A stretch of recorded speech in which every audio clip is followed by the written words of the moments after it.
My sister had run upstairs and I just hear this blood-curdling scream. My body just couldn't handle what I had done to it. The whole world around me just starts to collapse. And all that was left was these green lines of matrix code that were making up the architecture of the game. This game is not reality. I was having a spontaneous Kundalini awakening as this near-death experience was happening. It was an instant shift. Because I'm on the end timeline, the Great Awakening is here, the Great Awakening is now. I had to experience addiction recovery and spiritual awakening all in one felt swoop. And I just kept hearing this word ascension over and over again. So it says about going from 3D to 5D. It's no longer just one cosmic event that's gonna happen. I sat up like nothing had happened. I shook my head. I was like, I was so high that I thought I was talking to God. So I walk into this room and this woman comes up to me and she hugged me like she knew me. And she whispered in my ear and she said, that was the moment that I knew God is with me. But I had to go through some steps to get to the light in my experience. Can you take us into these steps and what happened play by play? I just don't skip anything. I grew up in a really chaotic, dysfunctional family. It wasn't void of love. My parents were very loving people, but they were very traumatized people. And so they were just doing the best that they could.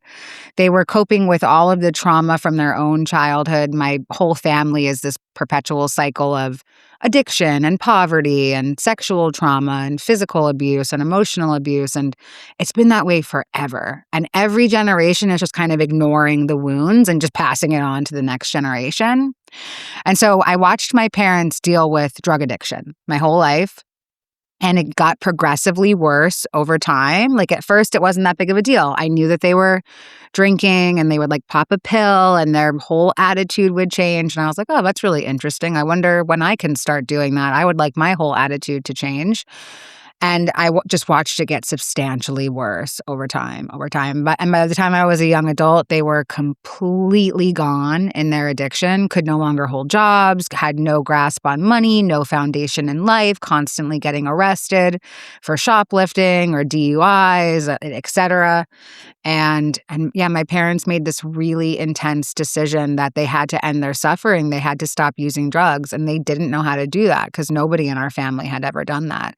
And so my parents decided that they would do what everybody else in our family had done to stop using drugs, and that was die. And so in 2007, my parents intentionally overdosed with one another. They committed suicide. It's quite a, if we can jump in there a little bit, because there was one of these documentaries that I watched on the actual OxyContin epidemic and how Big Pharma kind of, really benefits from medicating people and getting them hooked actually on some of these pain medications. The documentary, I mean, it was, I'll probably link it in the show notes below. I'm blanking on the name at the moment.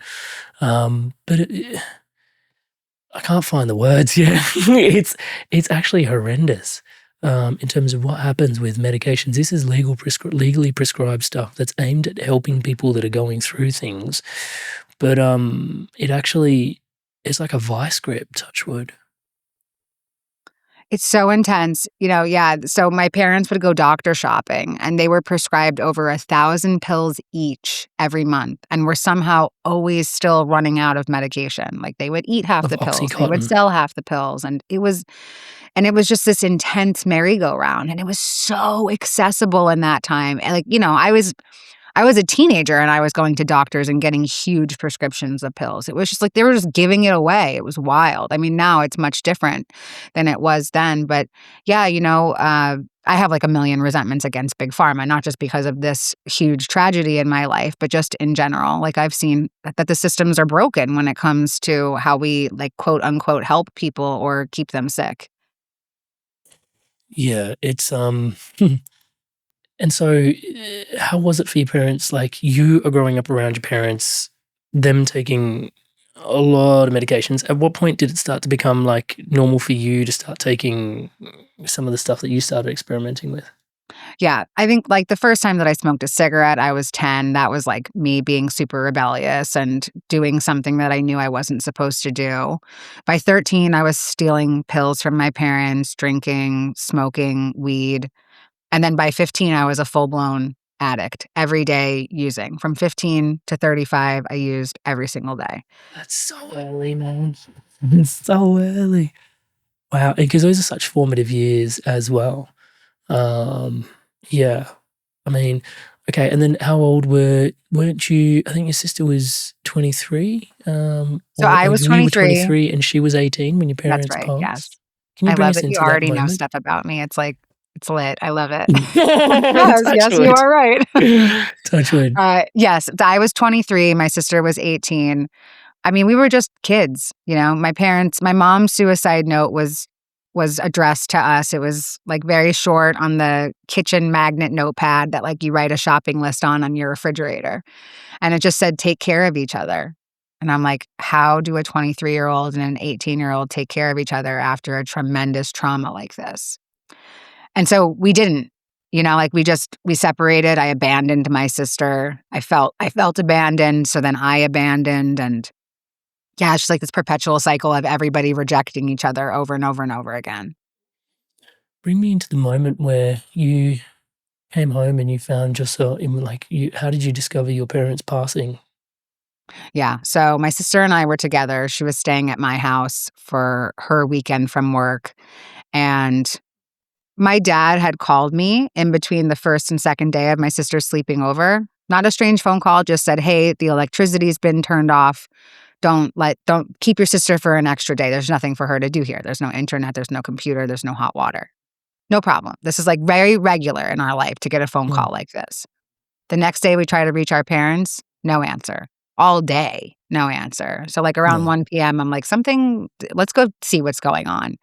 And so we just took a drive over to their house to see what was going on. And I could hear the smoke alarm blaring from outside. So like, okay, I'm already like totally panicked. Like what's going on?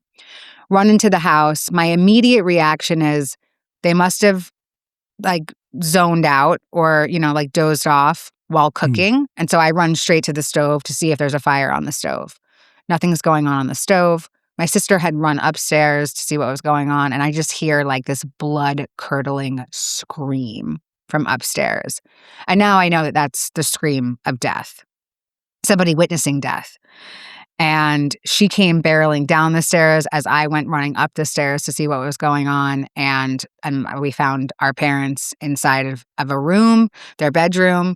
The whole bed was littered with pills. They had eaten the pills that they knew I would get less money for, and they saved the pills that I could sell for the most money.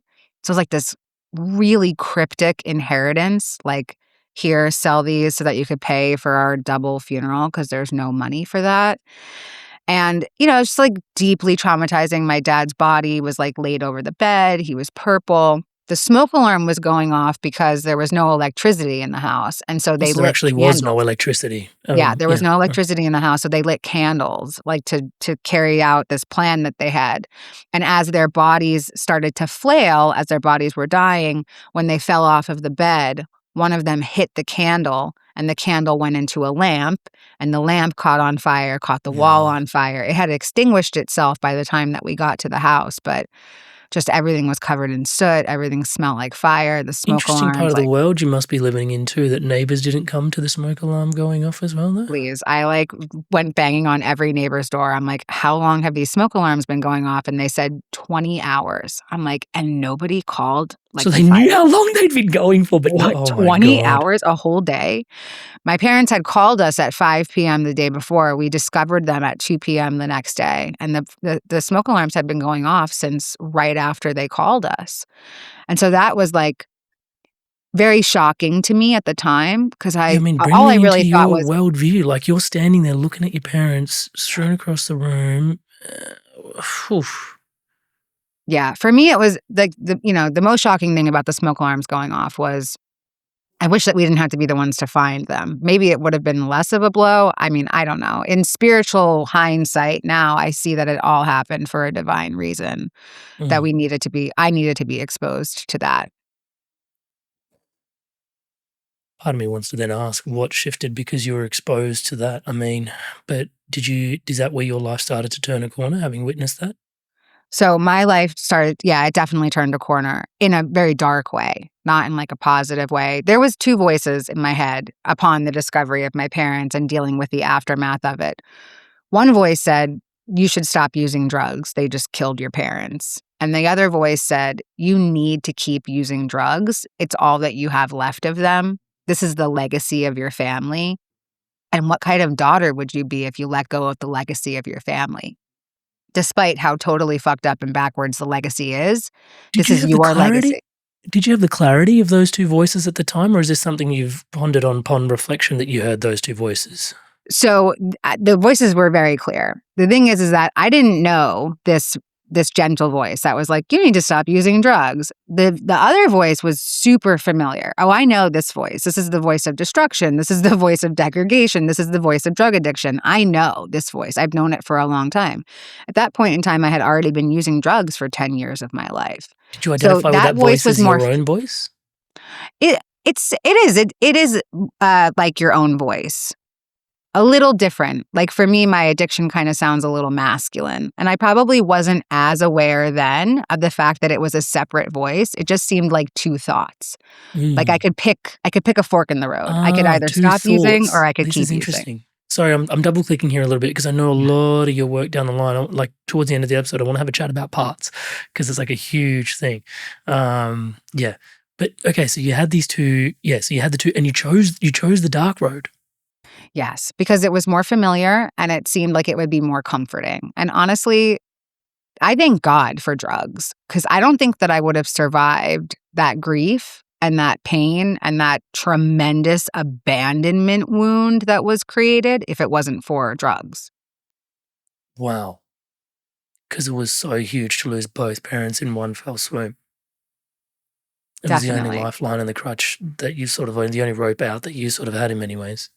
Yeah. And I never, who could ever even conceptualize something so insane? I never could have thought that this would be part of my life. It was so tragic, so insane.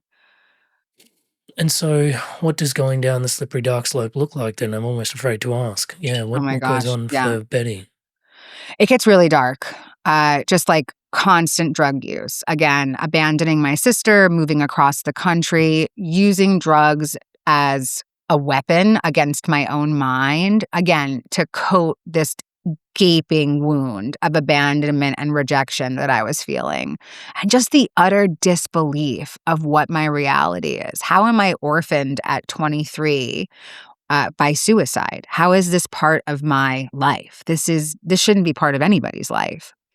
And so it became my goal in life to make other people hurt as deeply and badly as I hurt. That was the only thing that I could conceptualize that would make me feel powerful because I felt kind of like vindictive to life. Oh yeah, totally.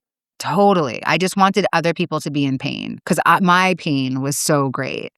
And I thought that the only roles to play in life were victim and abuser. I didn't even know that you could just like be a good person. I didn't even know that was an option because my whole life was spent in survival mode where there really only are two roles, victim and abuser.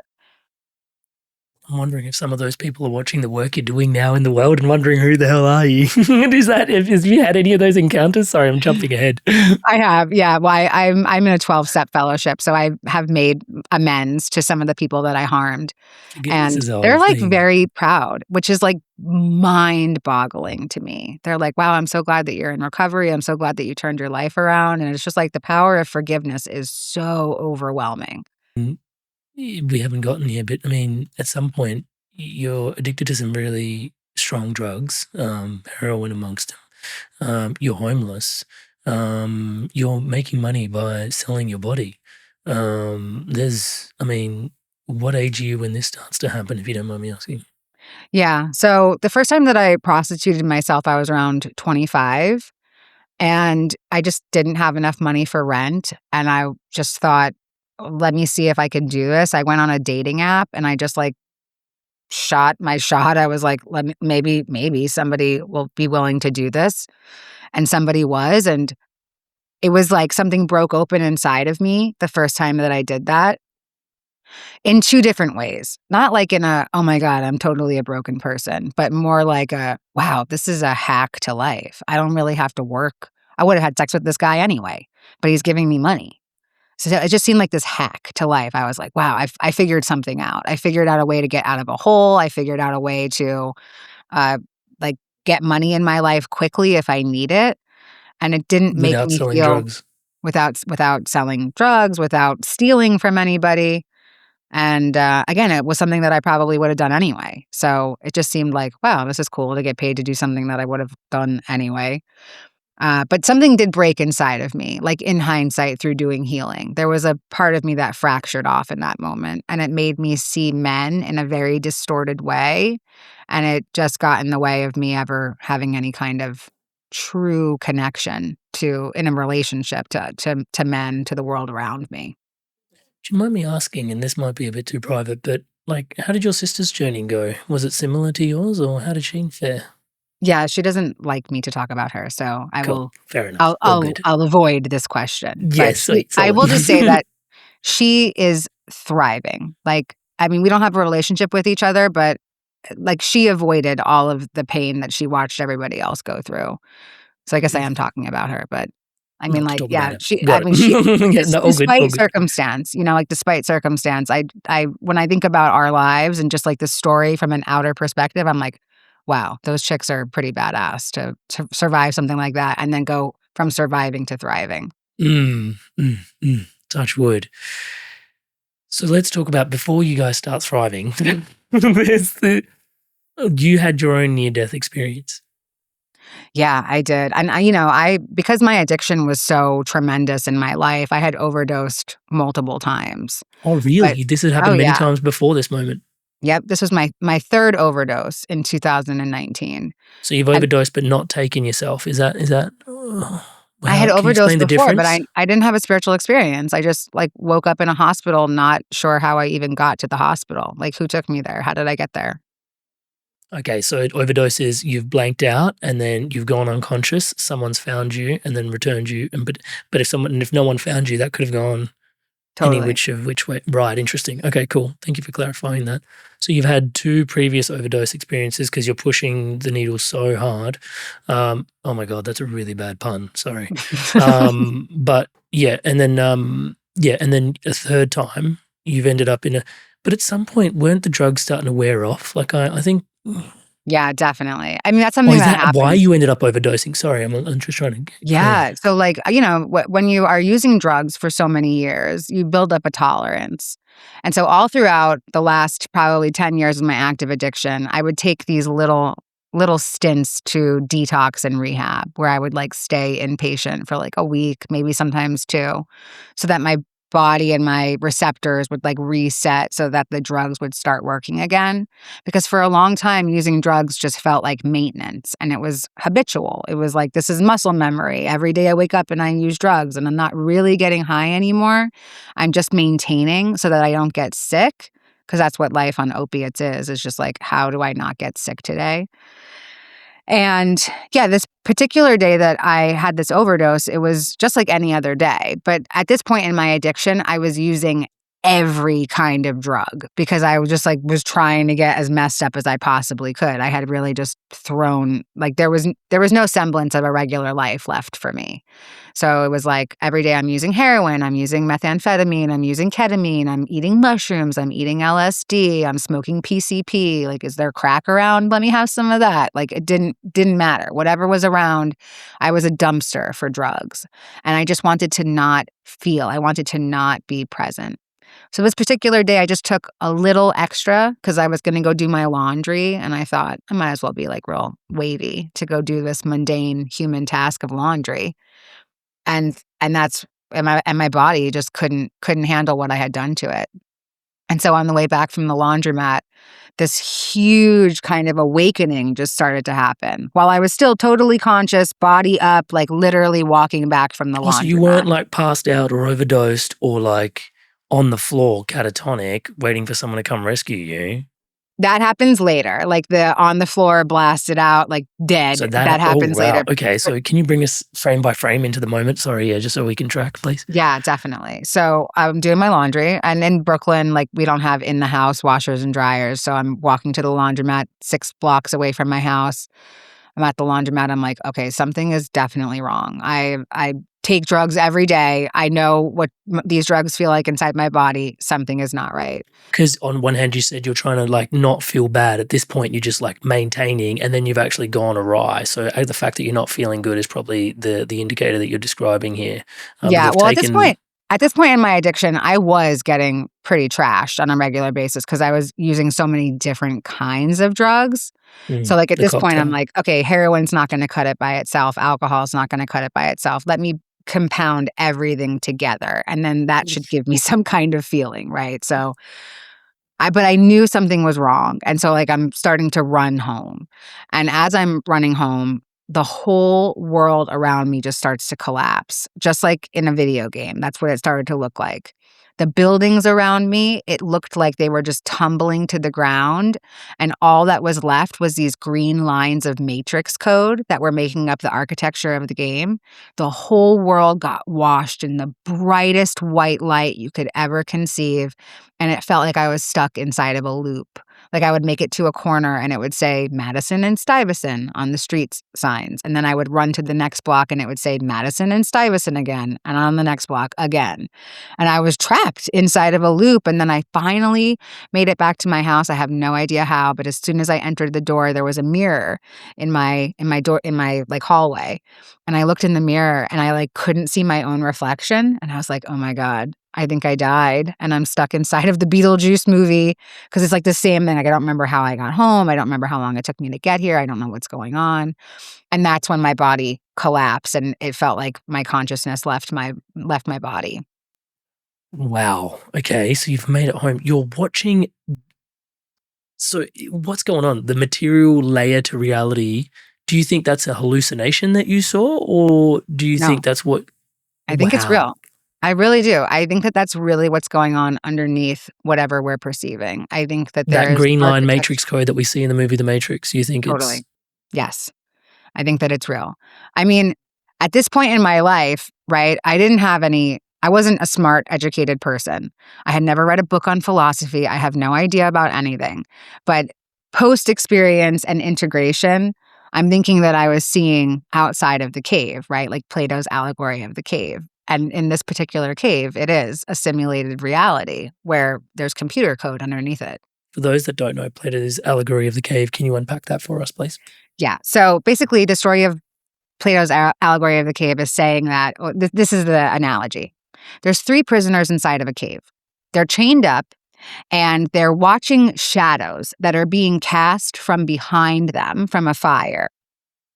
They don't know that they're watching shadows. They have just accepted that the things that they're watching on the wall is true reality. They've totally surrendered. They've accepted their reality as it is. One of the prisoners ends up escaping the chains and makes his way outside of the cave. And when he does, he's cast by the sun. And the sun is actually what's creating some of these images that he's seeing on the cave wall. He continues to go outside the cave and he sees water and grass and other people, and there's a whole world going on. But inside of the cave, he knows that the other prisoners are still perceiving that the shadows are real reality. But he's actually entered real reality with a capital R outside of the cave. Well, once he realizes all of this, he runs back to the cave to tell the people that he's been chained up with his whole life, you'll never believe this, but outside the cave, there's this amazing light and it's beautiful. And you have to see all the beauty and majesty that exists outside this cave. And the prisoners inside the cave are so mad at this man's discovery. And like they're saying, like, you sound crazy. What do you mean there's this beautiful light? And they kill him. They beat him to death and they murder him because of, like his discovery of what's going on outside of what they have been told is reality. That's like the gist of it. I mean, I might have totally butchered it, but like, no, you totally nailed it. From what I take from that, it's just that the world is not actually what we think it is. And when people have like this sight, whether it's spiritual sight or quantum mechanics sight into what true reality is. People call them crazy, right? And like they're like, you cannot mess with, this is my world. You cannot mess with the idea of what I believe my reality is. Hey there, Inspired Soul. I want to take a moment to thank all of you that are subscribed to this podcast. Everything you see around here is powered and empowered by your subscription to the channel. Thank you so much for your incredible love and support. For all of you that haven't yet subscribed, please do take a moment. As I'm saying the word subscribe, the button below is lighting up in the colors of the Inspired Evolution. Please hit that subscribe button, hit the bell notification icon, join the community, join the movement, spreading love, positivity, and wisdom like this around the planet together. And every time you subscribe, you're grooming your YouTube algorithm for positivity. If you subscribe to channels like this, Next Level Soul, Amelia Ortiz, Wisdom from North, as you start to subscribe to our channels, you're grooming your feed to have more positivity, more awareness, more hope at this time. Andre Dookum. So please do take a moment to subscribe to your favorite channels. It really, really helps grow these platforms and also have more of these conversations to spread good news media. As you know, through today's conversation, it is a very interesting time. So you can support conscious creators through literally, it costs you nothing to subscribe to the channels and power these platforms, these movements, these conversations around the world through a free effort such as subscribing. Thank you so much for your incredible love and your support. Back to the episode. It's really interesting back to, because this is March 23rd, 2019, right? And like the first degree of Aries, we're at the spring equinox window when the things are, and then, the North Node moved through Capricorn, which is literally dissolving of structures. And you're literally watching structures dissolve as a whole new beginning starts to emerge. It's really fascinating. So you think as we walk out to the garden, so if we're looking on the cave, as we walk out to the garden where that first prisoner went to, actually you start, is it all matrix code or is that just the de-encrypting before you see what you go see? And does that bring us into what you saw when you were lying down on the floor? I love that. Yes, that is exactly the way that I perceive it. I'm seeing the architecture inside of this game, but this game is not reality. So my soul, my higher self, is playing a video game with a VR headset on. So like in all of these moments, what I'm perceiving, again, in hindsight, I have no awareness of this in the moment, but in hindsight, what I've realized is that my soul took off the VR headset, or like this avatar was able to kind of connect with the higher self and see, oh shit, I'm playing a game right now. This is crazy. But real, true reality is the light. It is nothing but the light. But I had to go through some steps to get to the light.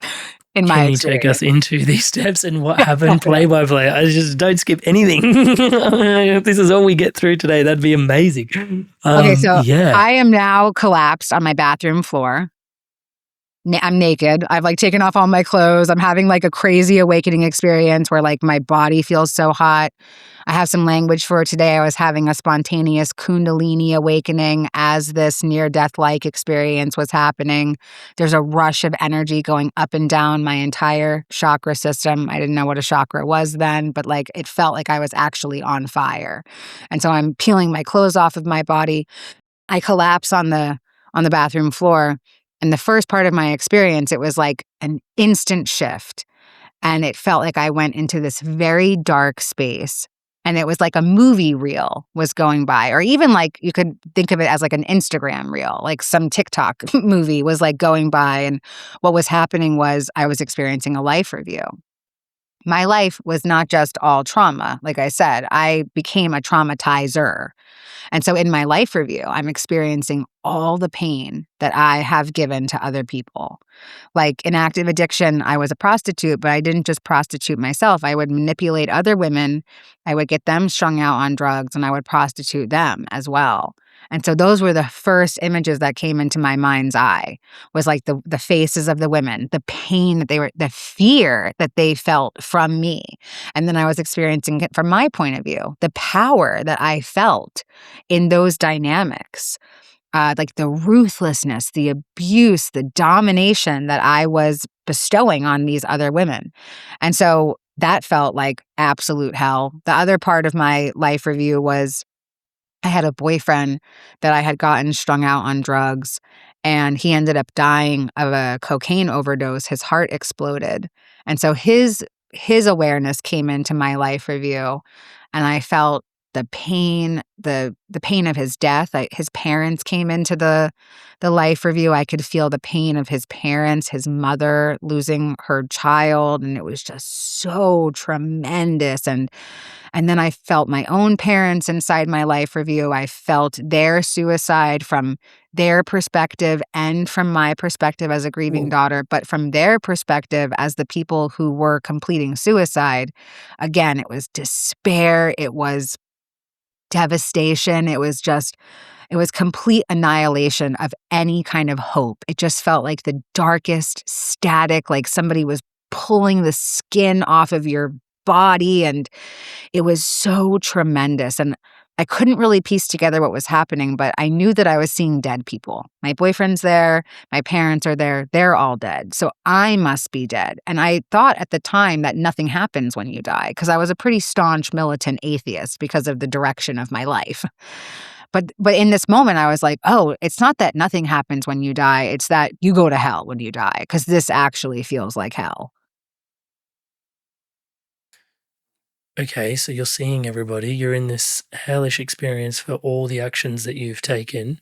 Are you still seeing a light as you're going through this, or is it super dark? Like, what's going No on there? light. Does it feel Total no darkness. light? It So like you're I in this said, it looked like a abyss. movie screen. So it was like a reel, it's like everything is going instantaneously. It's all so fast, but it also feels like it's kind of stretching out. Yeah, how But long did it feel like to you? Like, how long are you here? it could have been 3 seconds or 30 years. Like, there's no concept of time there. But I know that the things that I'm feeling are so visceral, and I'm feeling them for the amount of time that the people were experiencing them. So like the women whose lives that I was in and tormenting, they were in my life. Some of them were in my life for 6 months. Some of them were in my life for a couple years. And I could feel that length of time. But again, I was feeling it in an instant. So it was like very hard for my human mind to comprehend The what that psyche is, consciousness is bound to time in a very interesting way to sort of give us the opportunity to experience, right? So, yeah, interesting. And so you're in this dark place, which you're in hell. Yeah. Sorry, why am I laughing? I think it's just so uncomfortable and so unbelievable to like actually have a conversation about this place. So pardon me, I shouldn't be so flippant. There's a nervousness about, I guess, about contemplating hell that deeply. You're there. And so you're not stuck there though, because what's happened subsequently to you meeting your parents? I mean, what was that like? And then how did you get out of hell? Yeah. So, I mean, I don't think that there is a place, hell, right? I think what I was experiencing was just truth. I wasn't like I was being judged But the for life what that I you had had lived done. up until that moment was so dark that it... Exactly. Right. So like, if you haven't lived a life that's full of darkness, you won't experience a life review like the one that I had. But it did just feel like this insane emotional weight. And to be able to witness my parents' death through their eyes. I mean, like when I say through their eyes, I watched them make the decision with each other. I watched their embrace after they made the decision. I watched them write their notes. I watched them drive to the pharmacy to pick up their refills so that they could get the drugs to kill themselves. It was like I was inside of their consciousness, in their awareness, watching them do what they did. And again, it all feels so dark. And I have this moment of surrender. I'm like, okay, I died and this is death. And then I start to hear my dad's voice. Hang on a sec. So you accepted all of that dark for a moment. I want to hear your dad's voice. But there was a moment where you just said, okay, if this was it is what it is what it is what it is. And if I'm sleeping on a bed of needles, I'm sleeping on a bed of needles or nails or whatever. This is it. There's nowhere else to go. So this is where acceptance is where a big I exist thing. now. You're right. Interesting. Sorry, that just puts acceptance in a very deep light. Sorry, yeah. Yes. And the second that I have acceptance and the second that I have surrender, heaven opens up. So I started to hear my dad's voice, and he's saying to me, you are worthy of all the love in the universe. You are worthy of all the love in the universe. And he's chanting it over and over and over again. And then it sort of morphs into every masculine counterpart in my life, like my grandfather, my dead boyfriend, my dad, my uncle, like all these men that have crossed over. I can hear them all as one sort of communal voice. But I definitely knew it was my dad for sure. And I didn't believe the words that I was hearing, but I trusted my father. I trusted his voice. And so I just started to to lean into his voice. And as I did, it felt like I was traveling into the light, kind of like being beamed up in Star Trek. That's what it felt like. Like, okay, I'm traveling into some other place. I don't know where I'm going, but it's got to be better than where I am right now. Got to be better than this tragic life review. And as I follow his voice, the first thing that happens to me is that it kind of feels like I'm waking up from a dream. And I could only grab 3 seconds of my human life inside of this initial space of waking up from this dream. And all that I can remember is that my parents committed suicide. And I'm like, when you wake up from an actual dream, you like sort of sit up, you shake your head. You're like, that was weird. Was that a penguin in a polka dot bikini? Why was that part of my dream? Also, just to keep everybody tracking, we're totally in an inception part of this conversation now. You're waking up to a dream within the dream, by the way. You're not waking back up to the floor outside. You're having this hellish experience and you're waking up to a dream within the dream. Yes, my kick came in, and this is where my kick took me inside of the inception part of the experience. So And bring us into heaven. Yeah. The really incredible part of my experience is that while waking up from the dream and just remembering this 3-second moment of my life, right? I didn't think about the food that I obsessed over or the boys that I cried over or the size of my pants or the weight on the scale, like the things that had been things that I had obsessed about in my life. I didn't think about drugs. I didn't think about money. I didn't think about sex. None of that came with me. It was just this little tiny fraction of a major incident in my life and nothing else. Nothing else came with me.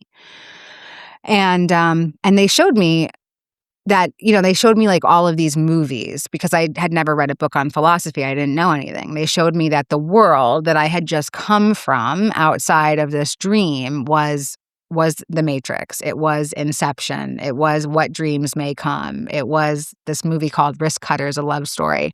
And they showed me that the reason why I had seen all of those films was because that was actual reality and that I had been exposed to those movies for a particular reason because that was the reality that I was constructing based off of those storylines. Feels a bit like when you watch the movie Interstellar. It's also that's one of my favorite movies, and they make the construct in the 5D construct for him to be able to speak through gravity. It's almost like you had these movies and they made a construct for you and they were teaching you about things via the movies. I don't know, it's just what came to me in that moment. Maybe too deep in the movies metaphor here. No, it's so true. And even in the space, they were like, Inception, life is like the movie Inception. And I'm like, but I can't remember that movie. I don't think I ever figured out what they were actually trying to say in that movie. And I was so upset that I couldn't piece it together. But they were telling me like that's part of the fabric of creation for at least my reality. Yeah, the big thing for me with Inception is questioning baseline reality. Questioning baseline reality for being reality, and obviously it takes quite a dark turn at the end. But they cinematically, Chris Nolan is he's on another level. Like the way he rolls, just absolutely brilliant. And so you're learning a lot about the nature of reality. Some of the stuff you are grokking, some of it you're not. At the time, was it just like got a few other, like, is it like a psychological process that you're going through, that it's informative and you're going through school, almost like Neo in the Matrix, where he's getting the information uploaded to some sense of mind? Or is it just like you already know? Or like, what is this experience of being taught and experience? Are you experiencing the true nature? I don't know. Great question. Really great question. I think it's a little bit of both. It's like instant download of awareness. And then it's like, oh, wait, but I already know this. Do I even need to open up this file on the computer that you've just downloaded? Because there's a part of me that already knows this as eternal truth. But everything is kind of getting exposed to me in a way to help me remember. It's not new information. Remembering. Yeah, here we go. Yes. Can you unpack that, please? Yeah, it's almost like by going into that space, all of the layers of dirty blankets that had been covering up my awareness, covering up my light, they're being removed. And so these little pieces of information that are coming in are just kind of helping me remember my true nature, which is just spirit. And that's when I start to perceive myself in my light body. So I realize that I'm no longer in this physical body. And like, as I sort of see myself, I'm just in a light body. And then I notice that there's thousands of other light bodies all around me. And we're on what appears to be the deck of a spaceship.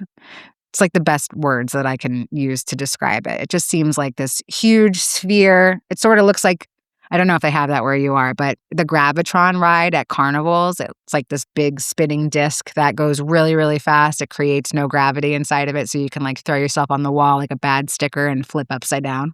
Oh, wow. Yeah. That sounds awesome. Yeah, Oh, right. yeah, it's a cool ride. It's a cool ride. That sounds really awesome. So But I'm on the deck it's of a this cosmic spaceship. version of this? It's not like, there's no way that this is actually, or is it in your mind, is it happening on some dimension that you're actually in a UFO? Or like, is this just, what's going on here? Yeah, I don't know. This is just the way that my mind constructed it. Like, I think in real transport reality, you to another place potentially. right? I So think this in was real reality, there's nothing happening, which is why we all come here to be on this rock, because we're like, there's some stuff going on there, and where we actually come from, there's nothing happening. But this is the way that my mind constructed it, because this is the story that I was meant to come back with. So I have like a lot of different spiritual concepts around the whole experience now that I'm 7 years into the experience. But at the time I was like, okay, I'm an alien and I come from this spaceship that they have now brought me back to. And there's a pillar of light in the middle of what feels like this spaceship. And the pillar of light is like the commander of all of these thousands of light bodies. And the commander is telling us that we are the bravest, most special volunteers, that we've all signed up to come to Earth for the Great Awakening. And, like thanking us for our mission and for our service and for our volunteering. And I just am in a state of total acceptance. Like, I don't know what the hell is going on, but I know that this commander, this light, this unconditional love energy coming from the center of this space is telling me that I am a brave special volunteer and that I'm going to Earth for the Great Awakening. Okay. On Earth, like, our human minds question everything. Somebody's like, this is good for you. And you're like, well, is it? Let me read this. Is this good for me? But in this space, it was just massive acceptance. Like, okay, this is truth. Okay, and so he's issuing you these orders, or this downloadable knowing that you're here for this mass awakening. Is this mass awakening always in effect, or is this something that was just happening at that moment in time with hindsight? What do you like? I think that it's a very special time that we're in right now. I think that there is a mass awakening happening in all different times in human history. There has been. And if we want to use Inception language, it's like collective kicks that are continually happening to bring us up into different layers of the dream. But this felt like very intentional. Like, this is a divine mission that tens of thousands of other souls are on. I mean, it could be all the billions of souls that are here right now. But for this particular scene, it was like I was jumping to Earth with a particular team of souls, and we were all going to be coming to do our service. And while I'm in this state of coming into this awareness, my awareness sifts over to another scene, and everything is happening like very fast. It's going from scene to scene to scene inside my mind's eye. And so the next scene that I find myself in is I'm in front of a table of beings. It's like a super crappy plastic folding card table, like nothing beautiful, nothing ornate, nothing that you would expect to see in heaven. But on top of this table is this beautiful book, this huge book. It's like red velvet, maroon, gold. Like, it's absolutely etheric looking. It's glowing. There's these 4 beings of light behind the table. They're thumbing through the book. They're talking to me, and they're telling me that while they're thumbing through the book, that I'm just there for information, that I'm not going to be staying there. I'm just there for information, and then I'll be going back to Earth. And I'm like looking all around me. I'm like, you guys aren't talking to me, are you? Because I am definitely not leaving. Like, this place is tits. This is great. This is like the best place I've ever been in my whole life. I'm definitely not going back to where I just was, because it felt like not good, not great. And they just are telling me, no, you're just here for information. My awareness goes over to another scene very quickly for the information that I'm there for. And I find myself inside of a spiritual supermarket. Everything looks like a video game. I have a giant empty grocery cart, and lining the walls of the grocery store aisles are these giant cereal boxes, and every cereal box has a life experience on it. And so I know that I'm coming to Earth for the Great Awakening. And so I start grabbing all of these boxes to help the consciousness transform through the Great Awakening, meaning I was taking on collective trauma, right? So I'm grabbing like addiction, poverty, prostitution, sexual trauma. I got the variety pack of that. 11 boxes inside of this one box. But because one of in the this boxes moment, you picked is actually childhood sexual trauma. That's quite a thing to say. yes, I mean, it I was, said it yeah. for you, but I mean, Yes, touch wood. one of the boxes said child has sexual trauma. And when I grabbed it, a little orb of light came out with the box. And that orb of light was the soul of the man who molested me when I was a small child. And we came orb to orb with each other, and we came into a contract. And I could feel inside that space that we loved each other so much. And like my human mind cannot comprehend how unconditional love and childhood sexual trauma can go together. I don't have some great, carefully constructed sentence to try to explain it to you. I just know. I know that we signed up to have this lesson with one another. I saw the reasons why. I saw that in a previous lifetime, I had been his abuser. And so we were balancing the energy with each other in this particular lifetime. Again, I saw that it was for the Great Awakening, that as I heal my own childhood sexual trauma, I'm healing for every little boy and every little girl that didn't get an opportunity to heal from theirs. And so there was like this much bigger mission behind it, which made me feel so purpose-filled. And so in this moment of seeing this scene and having this download, I realized that I am not a victim. My whole life, I felt like a victim to all of these tragic circumstances. Sexual trauma, my parents' suicide, my own drug addiction, poverty, prostitution, all the harm that I caused other people. I'm a victim to all of it. But then I see inside this scene, I'm not a victim. I'm a divine co-creator of my experience. I chose this. And it just felt like the shackles of victimhood just came straight off of me. It's a really deep place. You took choice. And I think there's some people that are going to find that a lot to digest. And so this is the information that you were imparted, was this view of this grocery store. And is the main part of that message and transmission for those that are back here on Earth, a couple of kicks up or down, which I don't know which way you kick, out, in. Anyway, stop it. You're not going to get there. People been trying to figure that out for eons. But is that the main message that you're here with in terms of, or is there more that was imparted to you? Yeah. The main message from my experience is that there's no such thing as condemnation. Oh, how did that come through? Because, okay, sorry. Yeah, can you unpack that one, please? Yeah. So that's the main message, right? The idea, the main message for me was the pre-birth planning. Like, you're not a victim, you're a co-creator, go co-create your life. But that's not a message that I'm trying to like preach or teach or proselytize to other people, right? Because some people are going through real tremendous suffering in their present reality. And I'm not here to like spiritually bypass and be like, well, you planned it before you got here, get over it. Like, that's not my job. But I think that the main message from my experience overall is that there's no such thing as condemnation. If a homeless crackhead prostitute who spent her whole life traumatizing other people made it to heaven, guess what, kid? You're making it to heaven too. Okay? Like, everybody's getting there. There is no judgment. The only judgment is that of benevolence. Like, that's the only judgment that's happening. Everyone is loved unconditionally. There are some huge moral, societal implications to kicks back on that. Whoa. Okay. So for so long, I mean, it started. The last sort of thing that pops to my mind is, we have Aaron Abke come on the podcast sometimes, and I know Course in Miracles is huge in your life. It's in his as well, and he talks about how there are books in the Bible potentially that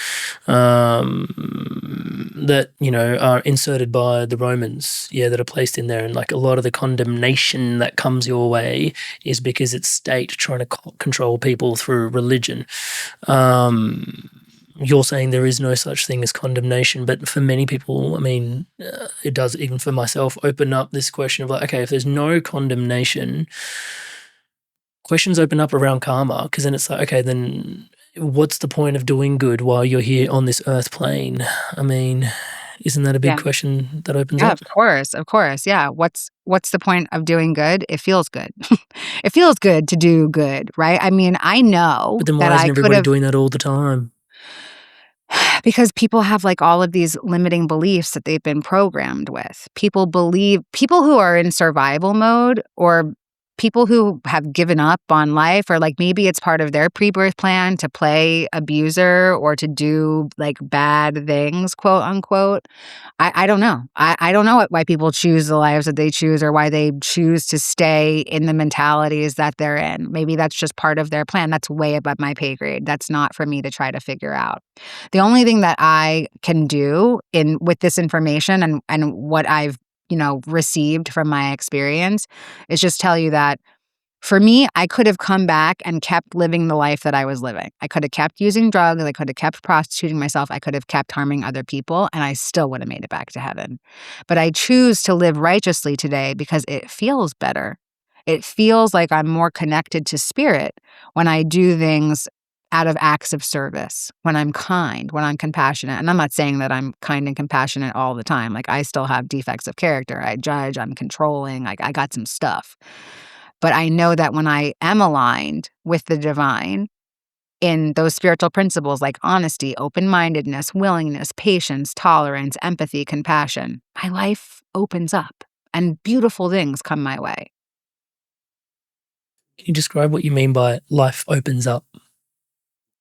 I mean, the amount of connection that I have, not just to spirit, but to other people, to actually be able to hold space like what you're doing right now with me, right? Like, what a beautiful gift. I don't think that things like this can line up necessarily.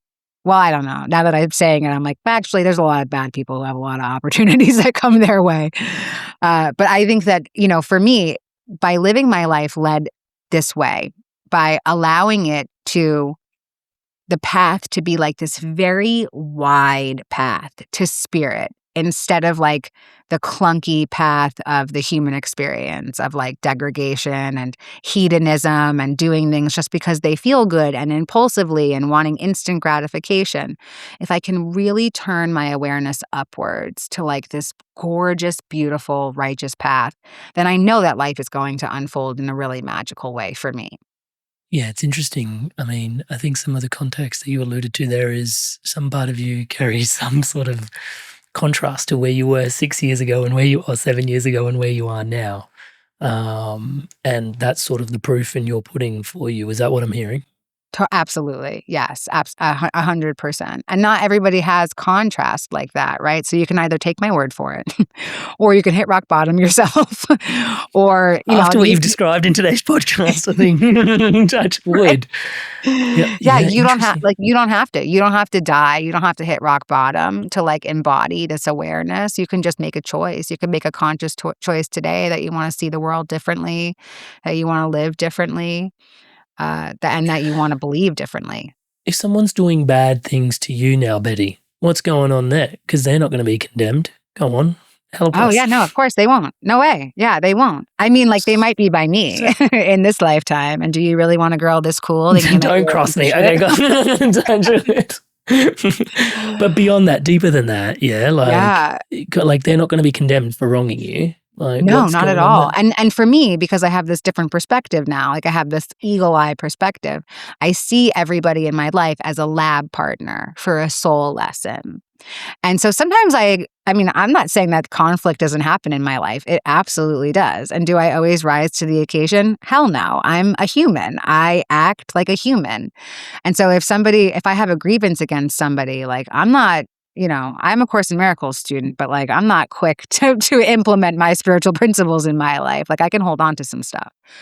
The thing is like today I have this different perspective. So if I see them as a lab partner, I can say, okay, Source, I don't really want to take biology with this person. I'm going to skip class this year. I'll come back next year. And then, like some time will go by and it's like the same lesson presents itself, but in a different human. Like another personality will come in that's nearly identical.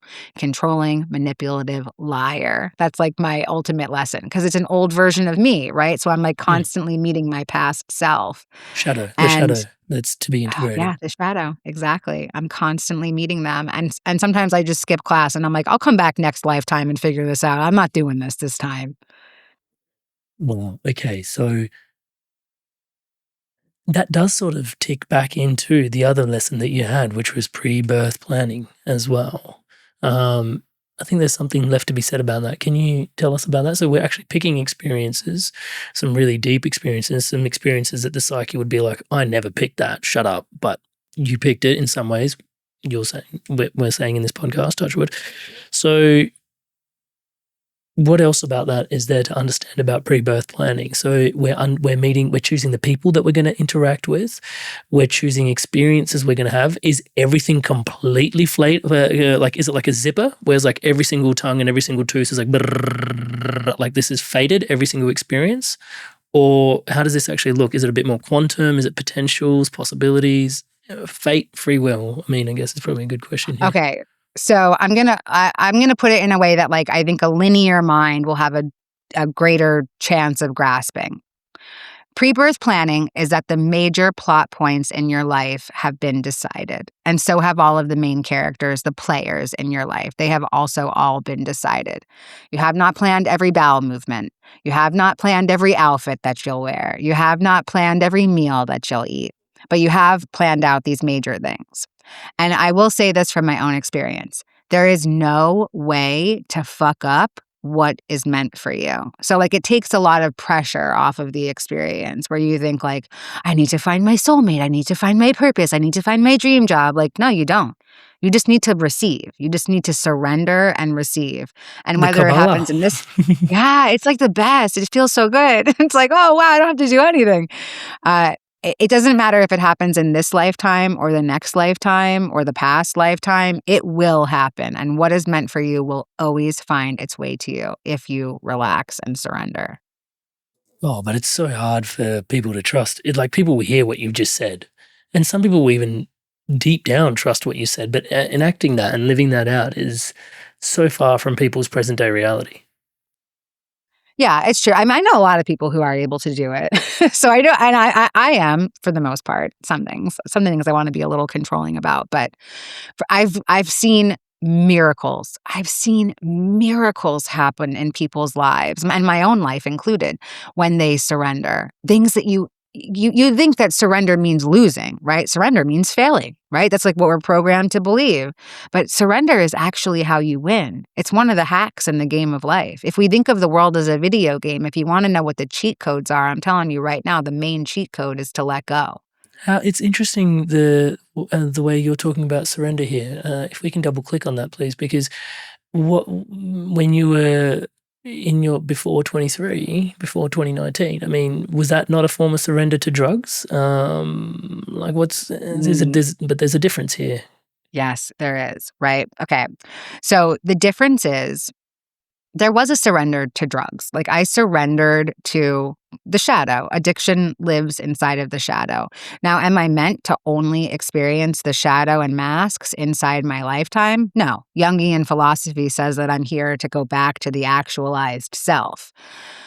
But so for me, I can surrender to a mask. I can surrender to a limiting belief. I can just believe my inner critic who says that I'm a worthless piece of shit on the daily. I can surrender to that. But for me, the thing that feels better is to surrender to spirit. So if I can surrender upwards instead of downwards, and like that, of course, there is no up and down. There is no good and bad in spiritual truth. It's all just experience. But for the sake of my human mind being able to comprehend this and share this in a way that could make sense, I want to surrender to spiritual principles. Honesty, open-mindedness, willingness. I do not need to surrender to impulse, distraction, devastation, dereliction. I can surrender upward. Yeah, because I was going to ask you, how do you discern the difference between the two? But you've sort of started to unpack that already there. So those quality traits, there's certain virtues that we know to be virtues, and there's certain vices that we know to be vices. And as you surrender to virtues rather than vices, stuff, as you said, starts to open up, and that then puts the proof in the pudding in many ways. Fascinating. So pre-birth planning. So some of the major, can you define what major moments and major people are? Like how far of the nucleus does that extend, and how, like, are there, like in your life, is there like a dozen of them, or is there 2 of them or 3 of them, or or is I think that there could be infinite number of major again, moments that you plan in? But because some of it is just lessons, right? So like I have signed up to learn the lesson of forgiveness. Now that could come in through a lot of different avatars. A lot of different humans can come in and to teach me the soul lesson of forgiveness. Lucky you found A Course in Miracles. Yes, thank God for A Course It's in like Miracles. plumbing. It's like using forgiveness as plumbing for the soul. It's so good. Touch wood. Yes, it is. It's such a great tool. It really, truly is. There's so many great tools for forgiveness. And again, like, do I practice it all the time? No. Like but my grievances today aren't the big things. It's not like, oh, this guy who abused me when I was a kid, or like my parents, or anything like that. Today, my grievances are like, this person cut me in line at the grocery store and they should have known better. And I'm like, I'm going to hang on to this for a couple of months before I let go of it. So again, major soul lessons, which is usually forgiveness, self-love, deepening awareness. It could be a bunch of different things, and everybody's is a little different, but there are some underlying themes for all of us, especially while we're here at this time, like this point in human history. There's very deep themes of surrender, acceptance, and forgiveness going on right now for the whole collective. I feel like I should ask you more about that, the time that we're in now, because you mentioned the Great Awakening earlier. I mean, yeah, what is this Great Awakening that we're going through, in your own words? So Please. my awareness of it has shifted since my experience. When I first had my awakening, I was like, it's the end of the world. Oh my God, everybody buckle up. This is, I don't know, a great awakening, whatever the fuck that means. And I just kept hearing this word ascension over and over again. And I was like, well, doesn't ascension mean dying? Doesn't ascension mean leaving your body? So are we all going to leave our body at the same time? Is the earth going to explode? What exactly does it mean? So I was like living in a lot of fear around the idea of the Great Awakening. And then I just kept like educating myself. I start reading Dolores Cannon. I start watching YouTube videos and podcasts and like seeing what I can find out about it that would match my own experience. The way that I proceeded in the beginning was that there was going to be an actual physical event that happened at a point in time. Now, as my spiritual integration began to take place, I realized that the Great Awakening is not one moment in time. The Great Awakening is happening literally every second of the day if I choose for it to happen. So it says about going from 3D to 5D. So 3D is an ego-centered, self-centered thought system.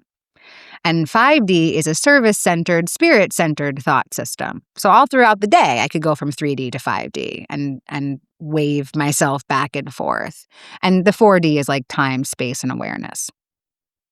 So I decided in my spiritual integration that it's no longer just one cosmic event that's going to happen. Because I think that what happens when you believe that is that you pull yourself out of the present moment.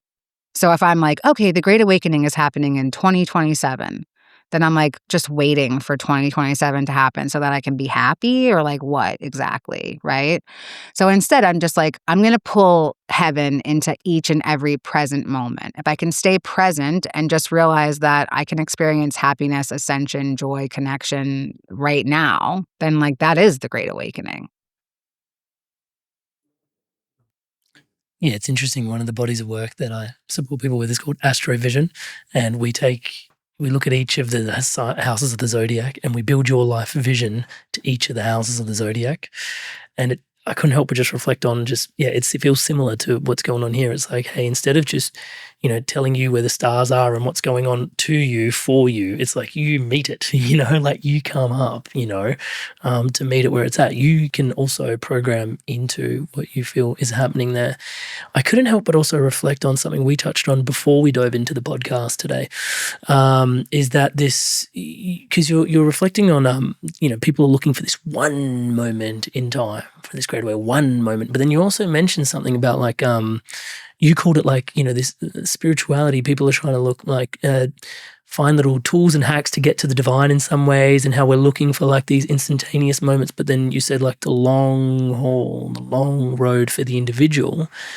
I mean, maybe it's a bit too poetic to go as within, so without, but we're sort of on the meta discussing the same thing, but in the micro, you wanted to actually touch on that today as well. Can I? Yeah. So like microwave spirituality, right? Like I want connection to the divine right now. And I want to look for things outside of myself to get it.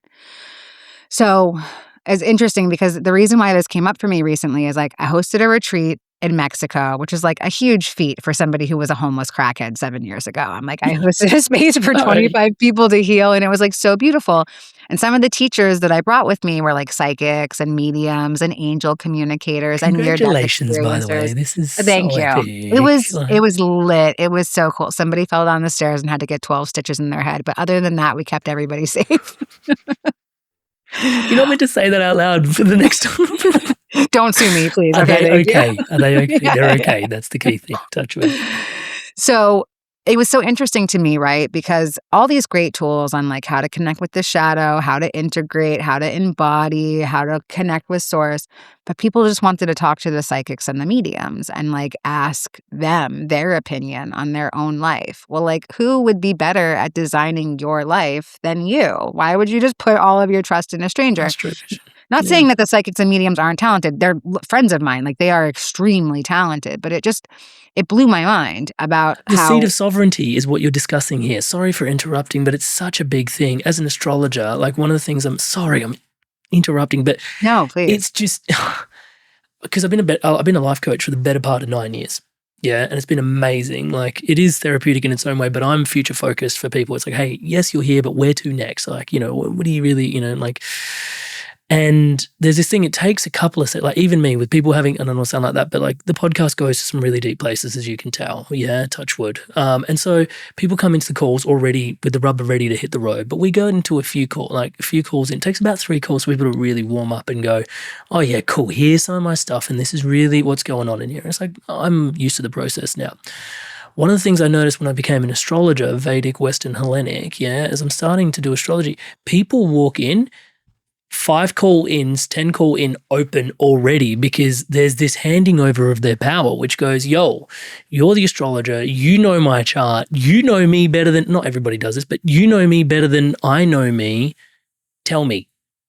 And it's like, whoa. Can we just put you back in your seat of sovereignty for a sec first? The chart is your potential in many aspects. These are energetic, archetypical energies. You may live into them, you may not. But these are propensities. We've had astrologers on the podcast who talk about this stuff. But this seed of sovereignty that you're talking about is actually really, really, really important, is it not? Hey there, Inspired Soul. This was an incredible moment in time that Betty went through. If you want to have a look at your chart and understand some of the timings and activations in your chart, it would be an absolute pleasure to read for you if you feel the call. amritsandu.com/reading. I'll leave a link in the description below. Back to Betty. It is the most important, because again, you are a co-creator of your experience. Create your experience. Yes, we have all these amazing tools. We have astrology, numerology, gene keys, human design. These are things that can help inspire you. When I first had my awakening— You literally just did an advert for me, by the way.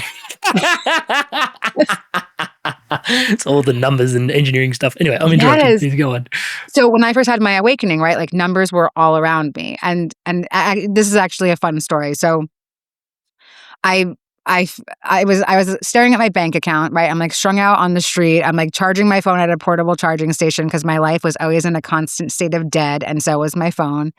And I'm looking at my phone. I have an 8% charge. It's 8:08 p.m. and I have $88.88 in my bank account. And I'm like, okay, that's weird. I took a screenshot. I'm like, I don't know what any of this means, but like that's a lot of eights. Okay. 8 days later, I meet this man who tells me about numerology. He says that his life path number is 8. And then he does the math and he finds out that my life path number is also 8. And so I'm reading about like, well, what is an 8? This is, mind you, I'm like still on drugs. I'm still like deep in addiction. And I'm like, what is an 8? And it says it's a business-minded leader. And I'm like, well, that's not me. I mean, I'm a prostitute, but I'm not a good one. So I don't think that this doesn't resonate, right? And I read that it's your potential. So if it doesn't resonate right now, it just means that it hasn't manifested yet, but it has the potential to.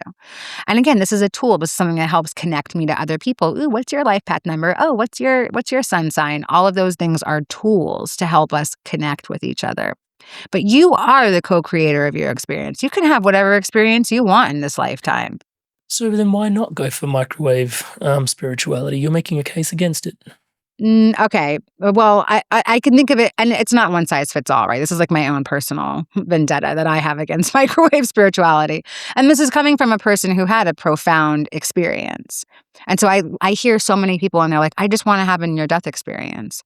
And I'm like, well, I could come and murder you if you want, because that's a life experience that I haven't had yet. I would love to experience that.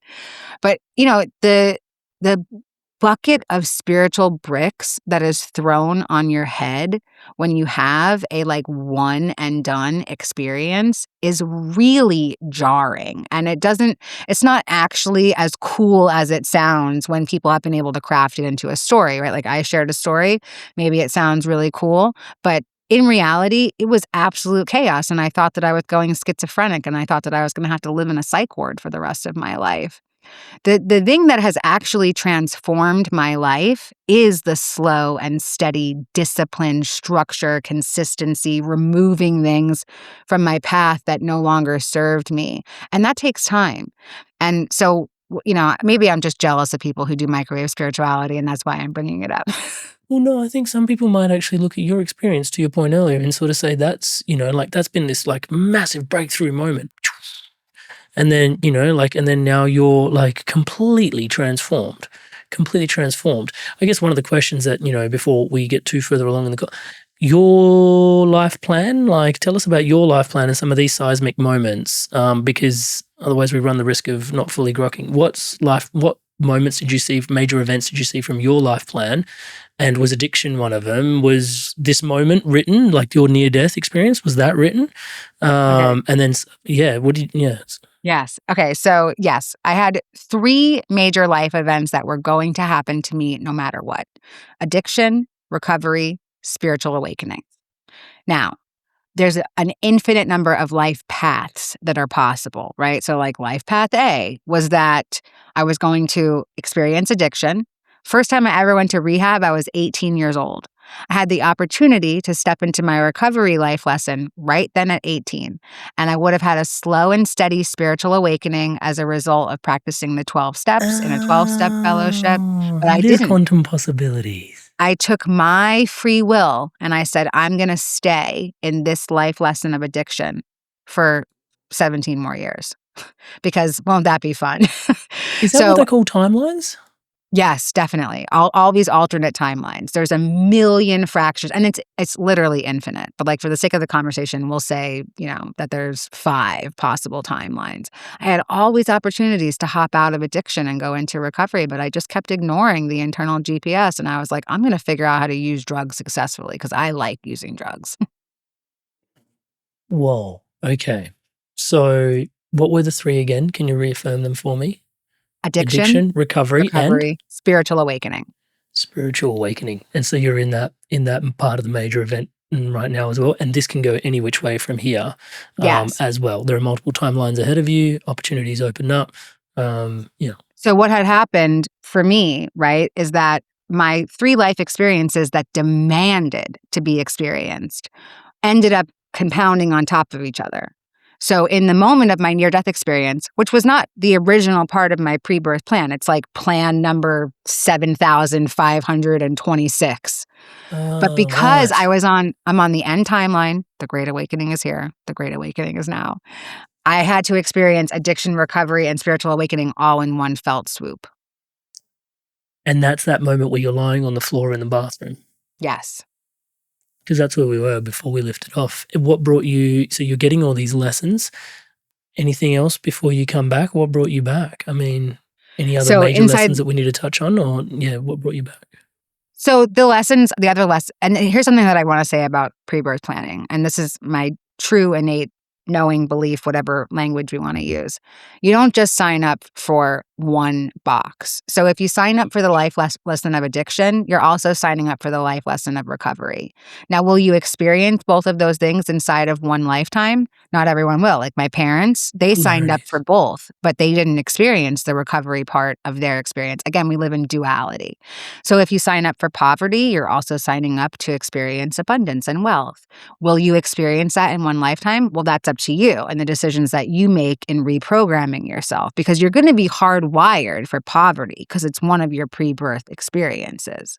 You have to step into the evolution of yourself and decide how you're going to reprogram yourself. It really opens up the wisdom of the middle way in a really huge way. To keep your intention sort of equanimous, to sort of walk a very middle line, knowing that if I choose one polarity, I'm actually also inviting in the next as well. Yeah, I believe that and again, like it might happen in multiple lifetimes. It might not happen in just one lifetime because there's other mitigating factors that come into play. Thank you. And so you definitely believe in reincarnation then. and so bringing us back into like what happened? Did someone come and resuscitate your body? Did you come back into your body? Like, was it easy to get soul to come back into body? Did you coax it back in or? Okay. So I'm shown the spiritual grocery store. I'm so thankful to the beings of light. Oh my God, thank you so much for this information. I'm still not going back to Earth. That place is a fucking dumpster fire, but like I am so excited. I'm going to watch the Great Awakening show from up here. It looks like it's going to be really cool. I'll grab my PJs and a bowl of popcorn. Like, where's the couch? Who has Netflix? Like, what's the password? They're very adamant. No, sis, you're returning. You are going back. And I could see my body outside of myself at this point in time. And I'm blasted out on my bathroom floor naked, looking not great. And I'm just saying, please do not make my infinite beingness go back into that horror show. That seems like the worst thing that you could possibly do to me. And they said, listen, you're not going back as a punishment. You're going back because you have been training for lifetimes, for this particular lifetime, and we're not going to let you miss your opportunity. You signed up for something and you will complete it.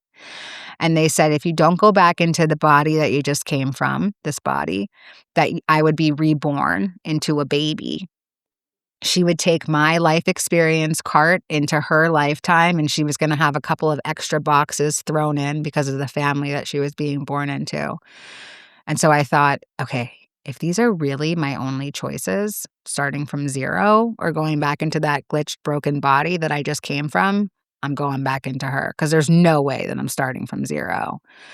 And as my awareness was sifting back into my body, the beings of light were very loving. And it felt like they were cupping their hands on my face, even though they didn't have hands.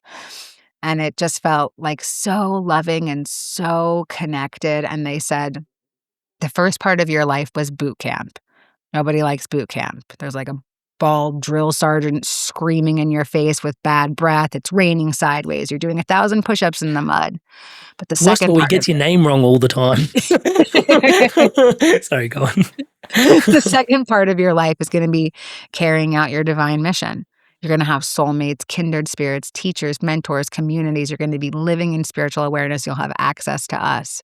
It's going to be so much better. Just trust us. And I was like, I do not fucking trust you guys. I don't even know you, bro. Like, I don't trust you. I just found my awareness back in my body on my bathroom floor. And I sat up like nothing had happened. I shook my head. I was like, damn, I was so high that I thought I was talking to God. I was so high that I thought I planned my fucked up life. That was so weird. And I just went right back into the madness, using, prostituting, hurting myself, hurting other people like nothing had ever happened. I had never heard of a spiritual awakening. I had never heard of a near-death experience. I didn't think that anything that happened to me was real. I just thought that it was drug-induced psychosis. Whoa. So how are we sitting here talking about this today then? So in this moment, you've just discounted this entire download, this entire inception, couple of kicks in and then some, and then, all these downloads and insights that you've gotten, and you've completely written them off as a hallucination, which, I mean, is almost in many ways the more grounded thing to do. Yeah, and then you've gone back to living a life, and then so spiritual awakening, it all happened in that moment, but then it didn't either. When you integrated back into your body, you weren't spiritually awake. No, I wasn't. It took me about 2 months, 2.5 months to realize that that was an experience that I had. And the way What made you? Yeah, sorry. yeah, the way that awareness came to me in a couple different ways. So all of these synchronicities were happening in my life, although I didn't know what the word synchronicity was at that moment in time. But all of my drug dealers on the same day simultaneously decided to change their lives and stop selling drugs. So like my main drug dealer, I've talked to this man every single day for 10 years because I wasn't the kind of drug addict who had I wasn't flush with cash. So I would just buy small amounts of drugs from him every day. I call him up just like any other day and I'm like, hey man, where are you at? I want to pick up. He's like, listen, I'm out of the game. I found Jesus. I want to be a good father. Don't ever call me again. Click, blocks me. 10-year relationship over. I'm like, that's weird. Okay, no big deal. I'll call my next dealer. Call up the next dealer. He told me the exact same story. Found Jesus and blocked me. And these guys didn't know each other. That was the crazy thing. Like these men are from totally different parts of the city. They're totally different walks of life. I'm like, this is crazy. That happens to me 8 more times. I called up 10 different people. Everybody's telling me to never call them again. I'm like, okay, this is actually crazy. I don't know what the fuck's going on.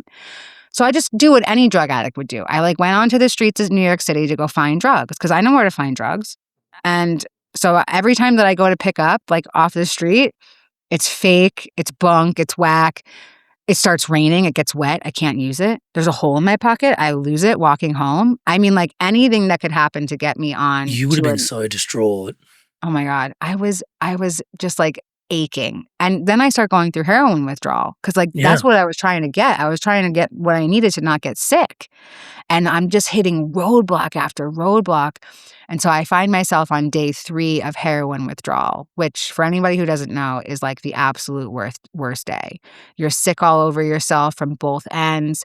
It feels like your blood is made of lava and your bones are made of broken glass and everything hurts and aches and you're hot and cold and it's like the flu times 5 million. And I'm welcoming death. I don't know what to do. And then I hear this voice inside my head and it told me that I could request what I wanted fixed. And I was in the throes of desperation. So I was like, okay, strange voice, whatever. I want to not physically be dependent on heroin. Make it happen. And they told me to lay back and to count backwards from 10.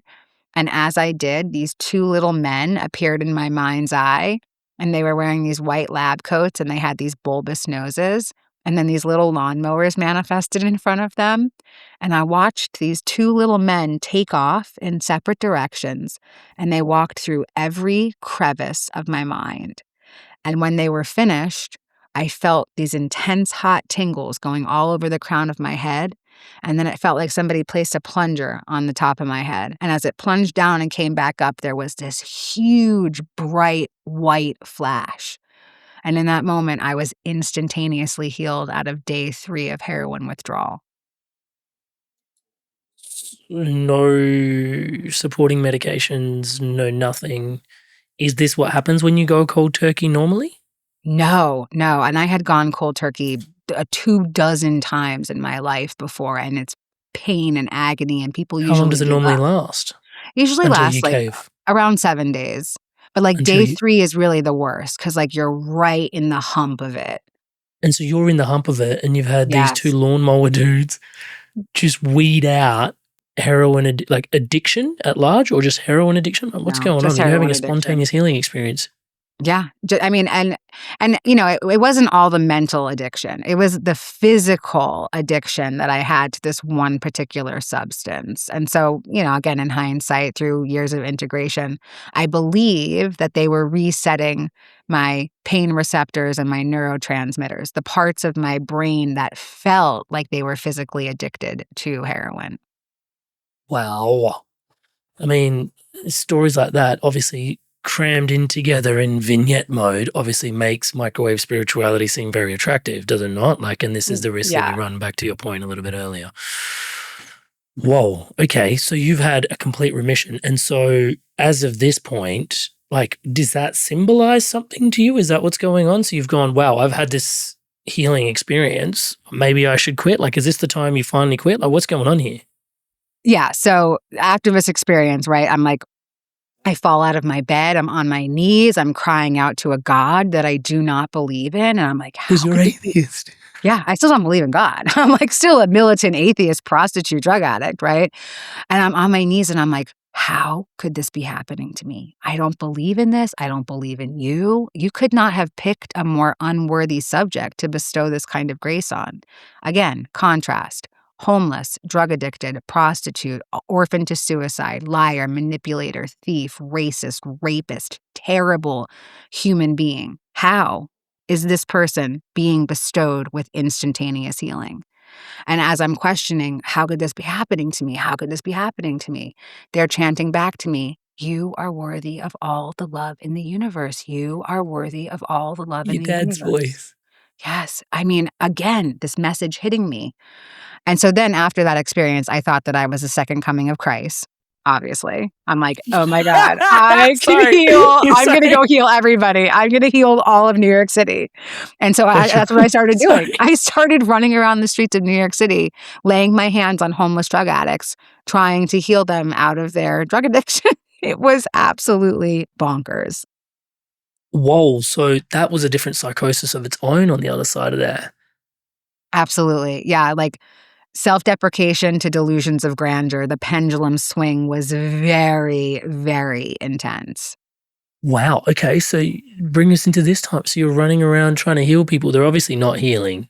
I No. mean, or are they? I don't know. Maybe you I don't tell know. I me. don't know. I don't know. If any of them hear this, please reach out to me and let me know if I healed you. There's a hotline. Sorry. I you Please know, I go. I was in such a state of spiritual psychosis. And again, like this happens to lots of people in spiritual awakening. You believe that you're the one. I'm Neo. I'm the Messiah. Not realizing that there's a oneness to all things, right? So it's not just me. So yeah, I'm going nuts. I go into an RV dealership. I'm like, hello, Jesus sent me here. Jesus said that I'm meant to preach the word of higher consciousness around the country. I'm gonna need an RV. And they're like, okay, we just need your credit card and your driver's license. I'm like, oh no, I don't have those things. I just need an RV. Just give me some keys. Like I'm thinking that I can instantly manifest whatever is meant for my spiritual journey. Right. And then like in the midst of all of this, I find myself on a train. There's nobody in the whole train car, but it's the middle of the day in New York City. Very odd. There's 9 million people that live here. But the train car is empty and we stop at a subway stop and a man steps inside and he sits directly across from me, even though the whole train car was empty. And around his neck was this giant blinged out emblem for a 12-step fellowship. And I heard a voice in my head and it said, that's your path, follow him to a meeting. And so I asked this stranger on the train if he happened to be going to a meeting. And guess what? He was on his way to one. And he offered to take me with him. And so that was the beginning of the recovery journey. And that was on June 1st, 2019. And I have never touched a substance since that day. So about two and a half months after the spiritual experience, the near-death experience, and about 2 weeks after the spontaneous healing. And they told me I had to like keep making meetings, right? They're like, okay, you use drugs every day? Yeah, you use drugs every day? Okay, you got to make meetings every day. Keep going to meetings. And so the next day I went to another meeting. I went to a women's meeting. And when I walked into the room, it was like painfully obvious that I was new because at this point in time, I didn't look the way that I look now.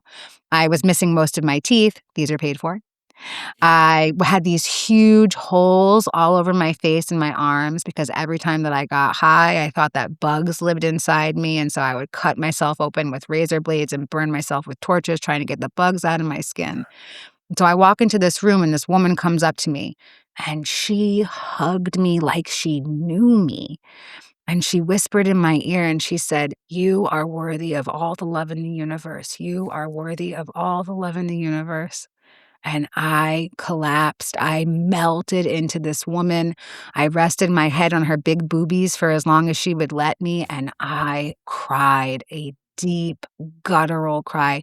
This was my deepest moment of surrender, and that was it. That was that was the moment that I knew God is with me. God loves me. And I didn't think that I was worthy of all the love in the universe, but I thought maybe I might be worth more than drug addiction and prostitution and degradation. Hey there, Inspired Souls. The Inspired Evolutions Instagram has grown to 50,000 people on the platform. So thank you so much for your loving support over on Instagram. And we wanted to say thank you by giving back, giving our thanks. You can enter the giveaway. We're giving away astrology readings, 90-minute mentoring session. You can get access to the community circle. We're giving away memberships to the community. The Astro Vision program we ran earlier this year, you can get a copy of the course, Gene Keys readings. There's lots of good stuff, retreat credits, retreat vouchers and stuff. So if you want to go into the running, all you have to do is use the link below to come in and join the community. We're even giving away access to the community for a month. So come check us in on the inside and go in the running. You can join the community for $1 at this time to come see what it's like and meet some of these incredible guests that we interview every single month. I step out of the way. You, as the community, interview the guest. You become the podcaster. So come join us on the inside and, see what it's like. We'd love to welcome you home and go in the giveaway. You might just win something really, really cool.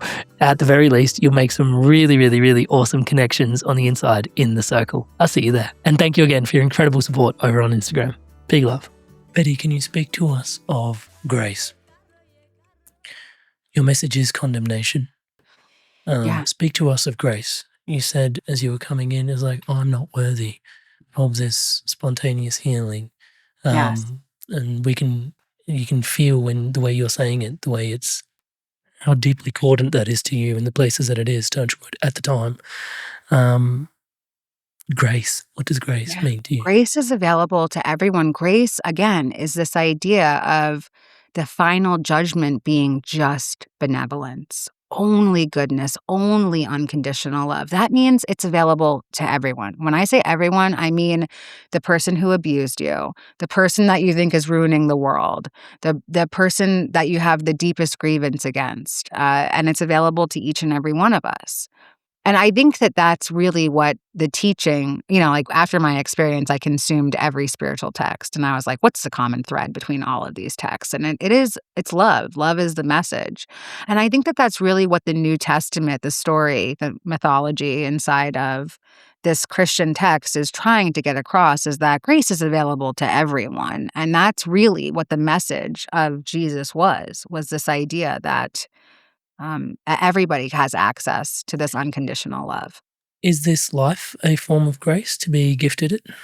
Ooh, that's really good because it doesn't feel that way all the time, right? But I think that, yes, in spiritual truth, it is, because to be able to understand contrast, again, to be able to experience suffering or experience earth, whatever earth feels like for you. And again, suffering doesn't have to mean like drug addiction and rock bottom. It could mean like you come from an overachiever family and like you're bound to perfectionism for your whole life. That feels like suffering too. Suffering is different for everybody. And then to make it back home and experience, the most ultimate love, the best way that I can describe the feeling of heaven is like every one of the trillion of cells in your body has a trillion orgasms on top of itself. It is like ecstasy, bliss, like just the most ultimate joy. And so to be able to experience that contrast, that is grace. Because the program director of the women's rehab ended up leaving the meeting early and you wanted to connect with her. But you'd missed her. It was a big bummer for you. Can you tell us what happened there? Yes. So I was in another meeting and I just had this thought and I said, damn, I don't know how to be a person. I don't have any idea how to be a human. I don't even know how to wake up and brush my one good tooth without being high first. How am I going to live a whole new life? And then I saw that there was a woman inside the meeting, a program director of a long-term rehab. light bulb goes off in my head. This is it. This is the answer. Ask her to help you. Meeting ends. I go to ask for help, which is totally out of my wheelhouse, by the way, to ask somebody to help me. But I muster up my courage and I go to talk to her and she's gone. And I'm like totally defeated, deflated. My inner critic is like, you loser. You can't even ask for help the right way. Like, you're never going to be able to do this. I'm like feeling so bad about myself. My head is hanging. I walk to the bus to go home. And when I step onto the bus, that woman is sitting right there. She left the meeting early and was somehow on the exact same bus as me. And I ran up to her totally manic. And I was like, oh my God, I think that you're an angel. You're sent to earth. You're here just for me. I want to talk to you in there. And of course I couldn't have you in there because you're here. And this is crazy. I can't believe this. I think that you're supposed to help me. Can you help me? And she just looked at me so calm, like she had been waiting there for me her whole life. And she said, yeah, we can help you. Come by tomorrow. We have a bed waiting for you. And that was it. That sentence changed my whole life. I went to that program the very next day with just the clothes on my back. I didn't have anything to take. My most prized possession was a $200 vibrator. I didn't have a lot going for me. I figured if I could leave that behind, I could do anything. And I did. And I started my spiritual journey, and it took place inside of this all-women's rehab in Bed-Stuy, Brooklyn. And it was really hardcore. It was not, like, it did not feel like grace at all. But inside that process, I was pulverized into nothing. And then I was built back up into the woman, this authentic, fearless, brave, courageous version of myself who's rooted in service and recovery. Pulverized into nothing. I mean, it seems like there was already, like, that seems like a further disintegration to reintegrate. I mean, that's pretty harrowing to hear because already there was so much disintegration going on. You know, the thing that really needed to be pulverized for me was like all these limiting beliefs that I was carrying about myself, that I'm not worthy, that I'm not smart enough, that I'm not good enough, that I'll never be chosen. So actually a pulverization of all the shadows. Yes. Oh my not all the gosh. shadows, but yeah, so you spent so much of a lifetime feeding the shadow and building the shadow. Then you had this supremely light-filled experience, and then now you're doing the work to dismantle the shadow in some ways. Am I tracking? Absolutely. Absolutely. And, you know, the other thing that came up inside of that rehab was the fact that I had built a pretty healthy, sizable spiritual ego, right? I mean, you thought I was Jesus. Yeah, Right? you're running around trying to heal people. Any other crazy stories that you had from that moment of your life? Is that one not crazy enough for you? That was super crazy. No, just I don't know. It was something tells me intuitively that there might be a few. Oh yeah, there's some wild stuff. See? But you know, at the core of it, right? Like that's the underlying message. Like my regular ego, like my human ego, started to disintegrate. And my spiritual ego inflated beyond anything that my shadow or my regular ego ever was. And so I was just bypassing everyone's pain. Again, I'm living inside of a women's rehab. These are women who have like lost their children to the system. Like they're dealing with drug addiction. They're dealing with poverty. And I'm like, God loves you. Just love God. And they're like, no, girl, I'm fucking suffering. Like I need to like process my suffering. Do not tell me that like God loves me and that's it. Like that's not my process. But I thought that my process should be everybody's process. Again, microwave spirituality. Yes. Yeah, yes. Yeah. Okay. So this whole dismantling process takes how long for you? So I was inside of that rehab for 17 months. I stayed there inpatient. And so a big part of that was happening inside of there. And then I had to go test all of my stuff in the outer world. So I leave treatment and I'm terrified, right? Because I know how to stay clean and like be a good person or somewhat of a good better person anyway inside of that space. But I don't know how to function inside regular society. Am I going to make it? Am I going to relapse? What's going to happen to me? That must be quite a confronting exercise in and of itself. Confronting to put yourself into that experience, then confronting to pull yourself out of the experience when it has worked to some degree and becomes your crutch and lifeline.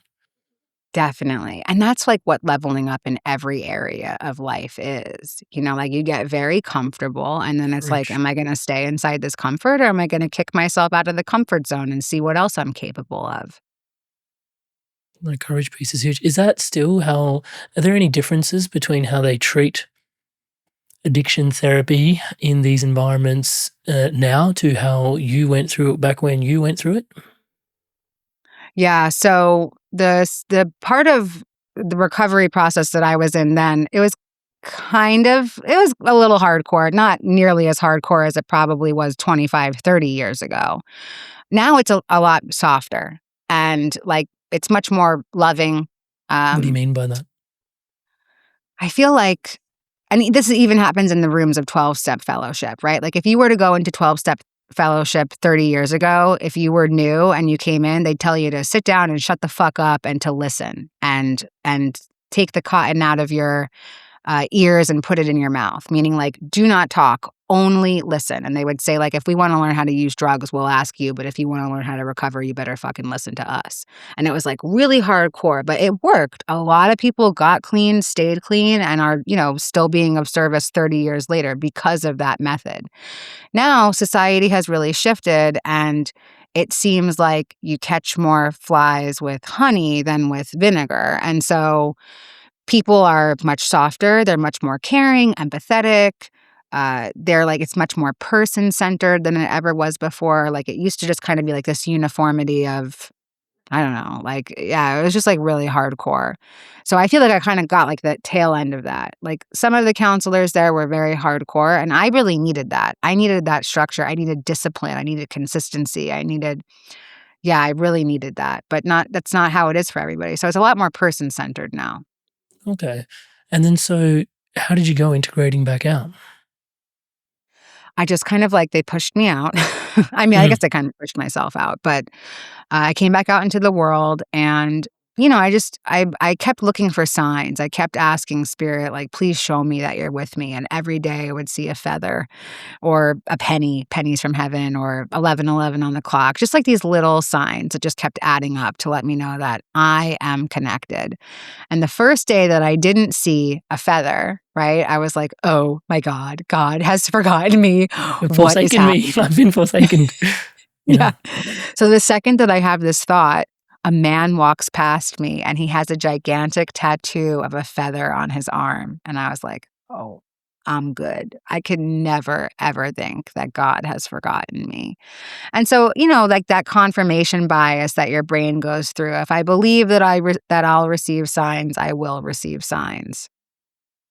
And then so how do you know you're not still in this messianic complex at that moment in time when you're seeing all these signs and your signs are affirming you?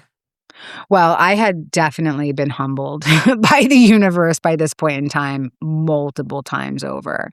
And the humbling and, practicing the spiritual principle of humility happened inside my life through major acts of discernment in the wrong direction. So like, the universe was constantly giving me opportunities to practice discernment. And it was just like humiliating me each time because I'm like, oh, I'm discerning that this is for my highest good. And then the universe whacks me in the face and it's like, oh, actually, okay, that's what not for my highest good feels like.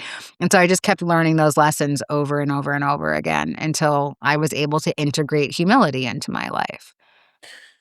So we've used the word integration quite a bit throughout this conversation today. I'm conscious of the time we are in the conversation as well, so pardon me for that a little bit, but it's hard not like to come into today's conversation, not want to have a chat with you about parts.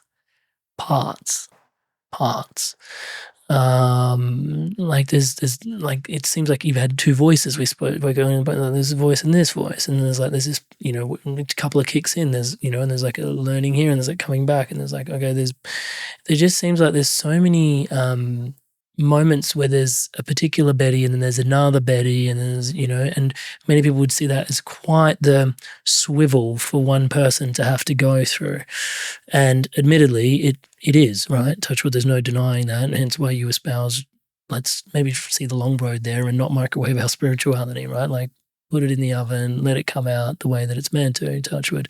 I've got a steam oven, by the way. I feel very puncy. It's amazing to cook fish in, but it's so good. It's so good. But taking the long way there, I mean, while we're swiveling in there, you've come to actually find some real usefulness to parts work. I'm jumping a few steps there. Can you explain what parts are in your worldview? Yeah. So a big part of my spiritual integration, a process, was dissecting my shadow. So my shadow is comprised of a bunch of different things, like my addiction, my eating disorders, my inner critic, my inner controller, my inner saboteur, my wounded inner child, my healed inner child, my spirit, my manifestation guide, my writing guide, a creative guide. I have all of these different aspects of myself, And right? are you meeting them when you meet them, or are you labeling things that are already there? Are you this is so. Yeah, that's a cool concept. I mean, yeah, which came first, the chicken or the egg? I don't know. We could have a philosophical debate for all of the ages to decide. Yeah, But but most people are not walking around with this awareness of all these parts within them. right. And like that's my mission in life is to help people dissect and design their parts so that they know which part they're acting out of.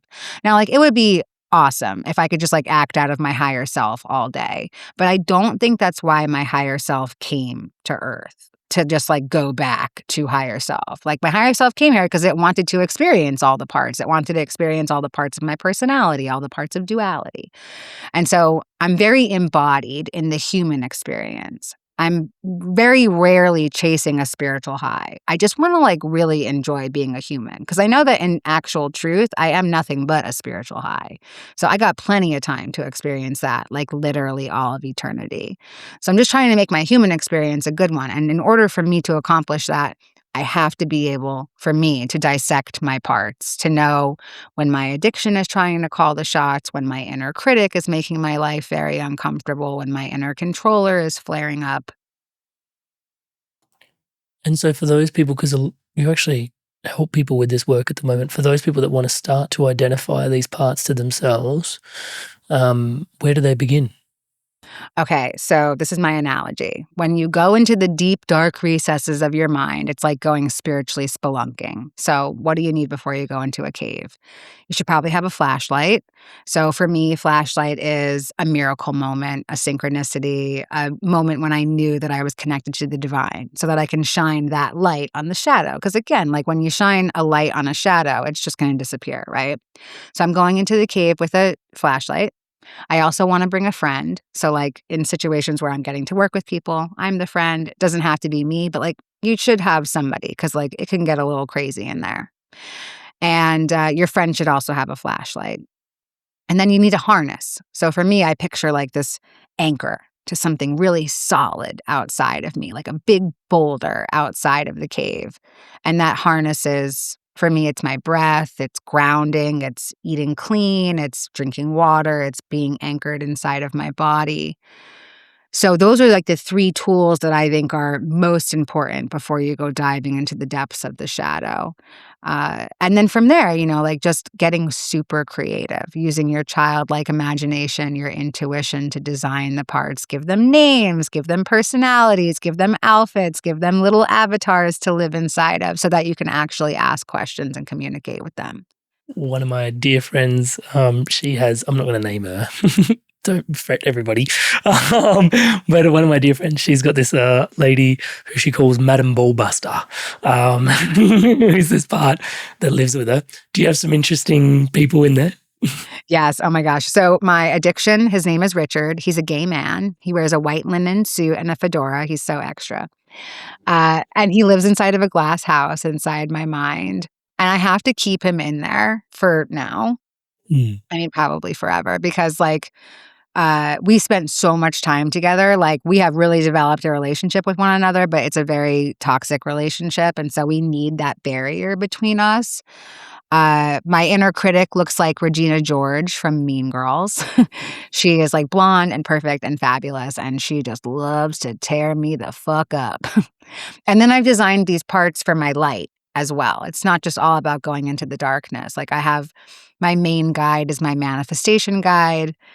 His name is Philip. He helps me manifest cool experiences like this one that we're having right now. That's right. But he's like so plain. He's just like this white guy with a crew cut, and he wears like a green polo and pleated khakis. I'm like, Philip, pleats, they're so out, please.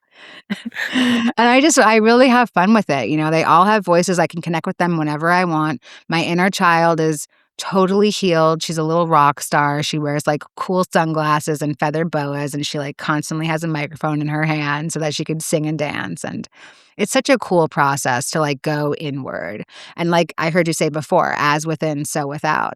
As my internal world heals, my outer reality reflects that. Like my outer reality is amazing. It's full of opportunities and abundance and community and connection and spirituality. And I know that that's all a result of working on my internal world. Are there certain elements of the symbolism that are important to you? I mean, a white suit, living in a glass house. I mean, do you get to have a bit of fun, but then also would you reflect on the symbols that you sort of work with in those spaces as well? Yeah, I think for Richard, it's like Tony Montana, kind of like Scarface vibes. But then I he's mean, gay as well, so it's like it's not exactly Tony Montana. Tony Montana comes right, across a very right, yeah. homophobic sort of character. Yes, but it's interesting, right? Because like in dream interpretation, it really depends on what those things mean to you. So like white might mean innocence or hope. In my Mm, mind, it means cocaine. So mm, that's why Richard is wearing all white. mm, mm, The mm, glass house, right, is like this barrier between us, but it's still totally transparent and we can mm. see each other fully. But there still is that barrier between us. Touch wood. Yeah, wow. And some of the benefits that you've seen, not just in yourself, but for other people that you've helped support with this work, what are some of the shifts that you've seen? I mean, I have literally been a witness to people's miracles in their life. I have seen that by people dissecting their internal world, those were the things that were holding them back from manifesting their dreams. I have like countless, countless success stories.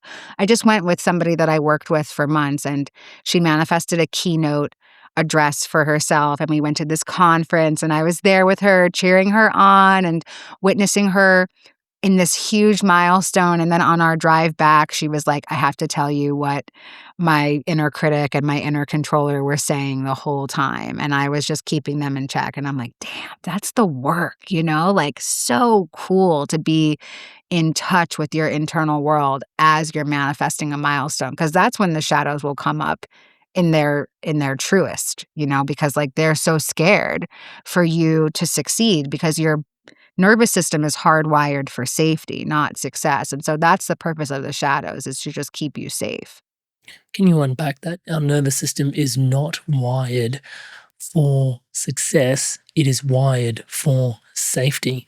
Implies that success is, I don't know, there's an implication on success in there. It's like a striving towards success in some ways. There's an expansion or an ascension or something. Yeah. So again, like you're human, this computer program that is full of a ton of limiting beliefs inside of it.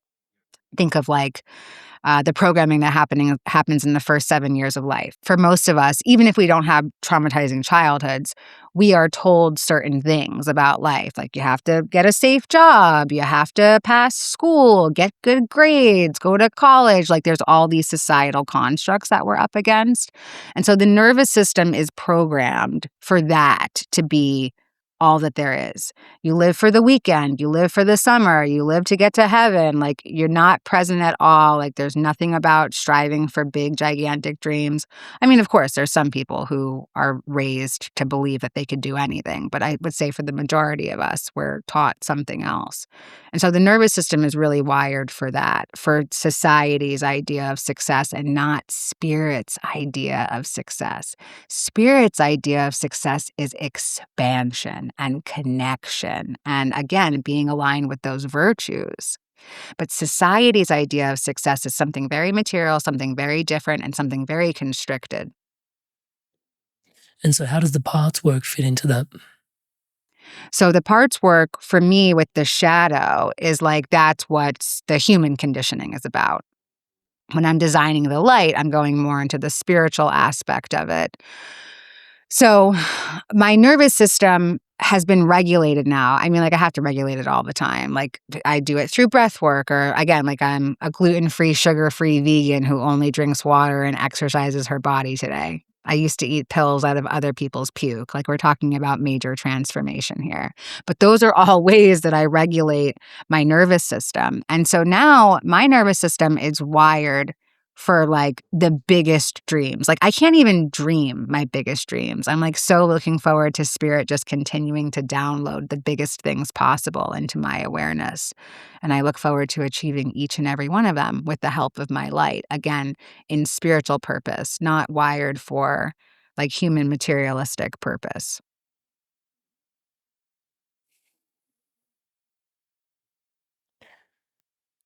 I know I keep doing this to you, but before I let you go, what does the Baha'i faith mean to you? What was it about the Baha'i faith that stood out to you? Thank you for making space for this. So, like I said, after my experience, I devoured every spiritual text that I could get my hands on. And I cherry picked things that I liked out of each faith, and I constructed my own spirituality around it.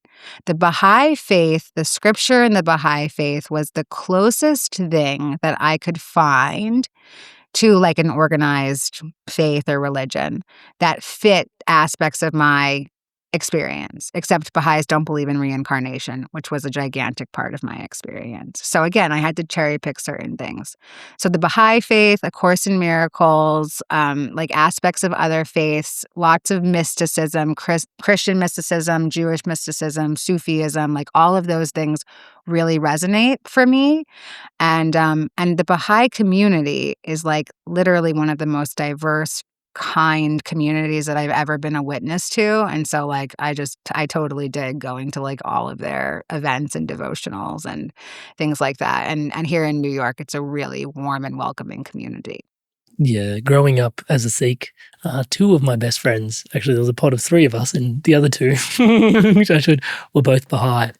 But the miracle of Abdu'l-Baha, you believe in the miracle? Absolutely. And, one of the things that I love most about the Baha'i faith is that, like, the way that I perceive it is that it's very open-ended, right? Sikhism's Like, the same. Yeah, it's yes, so good. and I love that. Like, there's room for more. Like, there's room for more growth. It's not closed-ended. It's like they believe in every manifestation of God and then all the way up until their prophet. And then also there will be future prophets to come. And to me, that was one of the things that I was like, Very this is accepting. right on. Yes. Yeah. Seek, the word seek means to learn. And so our whole faith is to be a student in, well, the Earth School, very fitting, right? And then beyond as well. Yeah.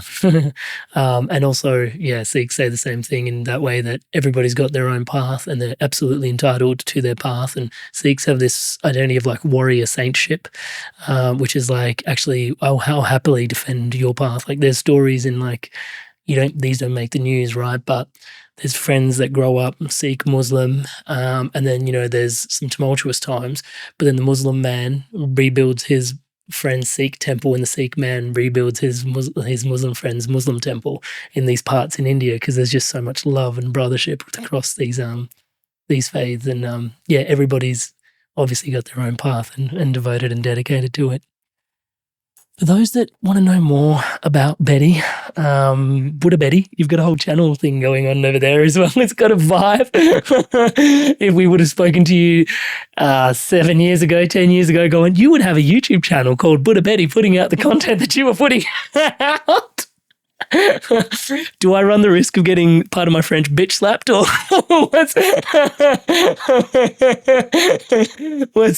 what's going on there? Yeah, so I would love to connect with anybody who wants to connect. I'm on all social media. My handle on everything is Buddha Betty. It's just a play on words. I'm not a Buddha, not yet anyway. And yeah, I mean the possibilities, like that's what I love getting into with people. Like you have infinite possibilities of what could take place in your life, and just like the idea of staying small and being scared is so last season. Like, drop it. It's not what's coming into New Earth with us. So, like, just be bold and be brave and be willing to connect, to grow, to evolve, and yeah, I think that's really what this whole experience is about. To close, any parting words on courage from Buddha Betty? Oh, courage. Okay, call on your inner warrior, y'all. So, like the same way that I just described designing all of my parts, think about the most fearless, courageous part of yourself. Maybe they look like a warrior princess or a knight in armor on a horse. Mine looks like a Native American chief holding a bloody hatchet. I don't know what went on and why that hatchet is bloody, but that's what he's holding on to. And that's the part that I call on when I have to like share an uncomfortable truth, like a piece of my story or like step into a new part of my life. I'm always calling on that inner warrior. And I feel like he is so imprinted on me now. And so, yeah, like there's nothing to be scared of. This world's not even real. Who gives a fuck? Betty. Sister Bear, touch wood. Thank you so much, of course, for your time, your energy, your presence here today. It would be completely remiss, though, for me to not acknowledge, that not only does this conversation here stand on the shoulders of your life's work, but actually your life. Thank you so much for who you are, for your courage. Thanks for being back here. Not jumping in another little baby somewhere. Hope that baby's doing well, rocking out, wherever it is. Thank you so much for you. Really appreciate you. Thank you for doing this with us here today. Thank you so much. You made it through to the end of another really incredible episode, touch wood. Thank you so much for your inspirations to evolve. It is such an honor to be your brother walking this path by your side. To all of you that are subscribed to the channel, thank you, thank you, thank you. Everything you see around here, it's all powered and empowered by you championing this podcast. Costs you absolutely nothing. It's absolutely free. Hit the subscribe button below. And it supports love, positivity, and wisdom like this being spread through the channel. Thank you so much. Thank you for your support. It really goes such a long way. Cannot thank you enough. To all of you that haven't yet subscribed, please do take a moment. As I'm saying the word subscribe, the button below is lighting up in the colors in the Inspired Evolution. Please join the community, join the movement, spreading love, positivity, and wisdom like this around the planet together.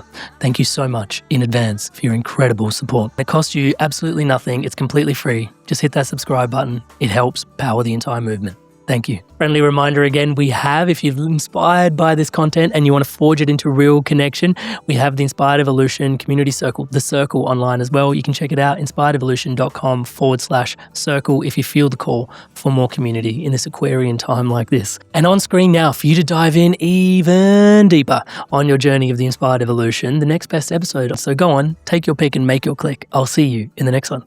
I'll see you there.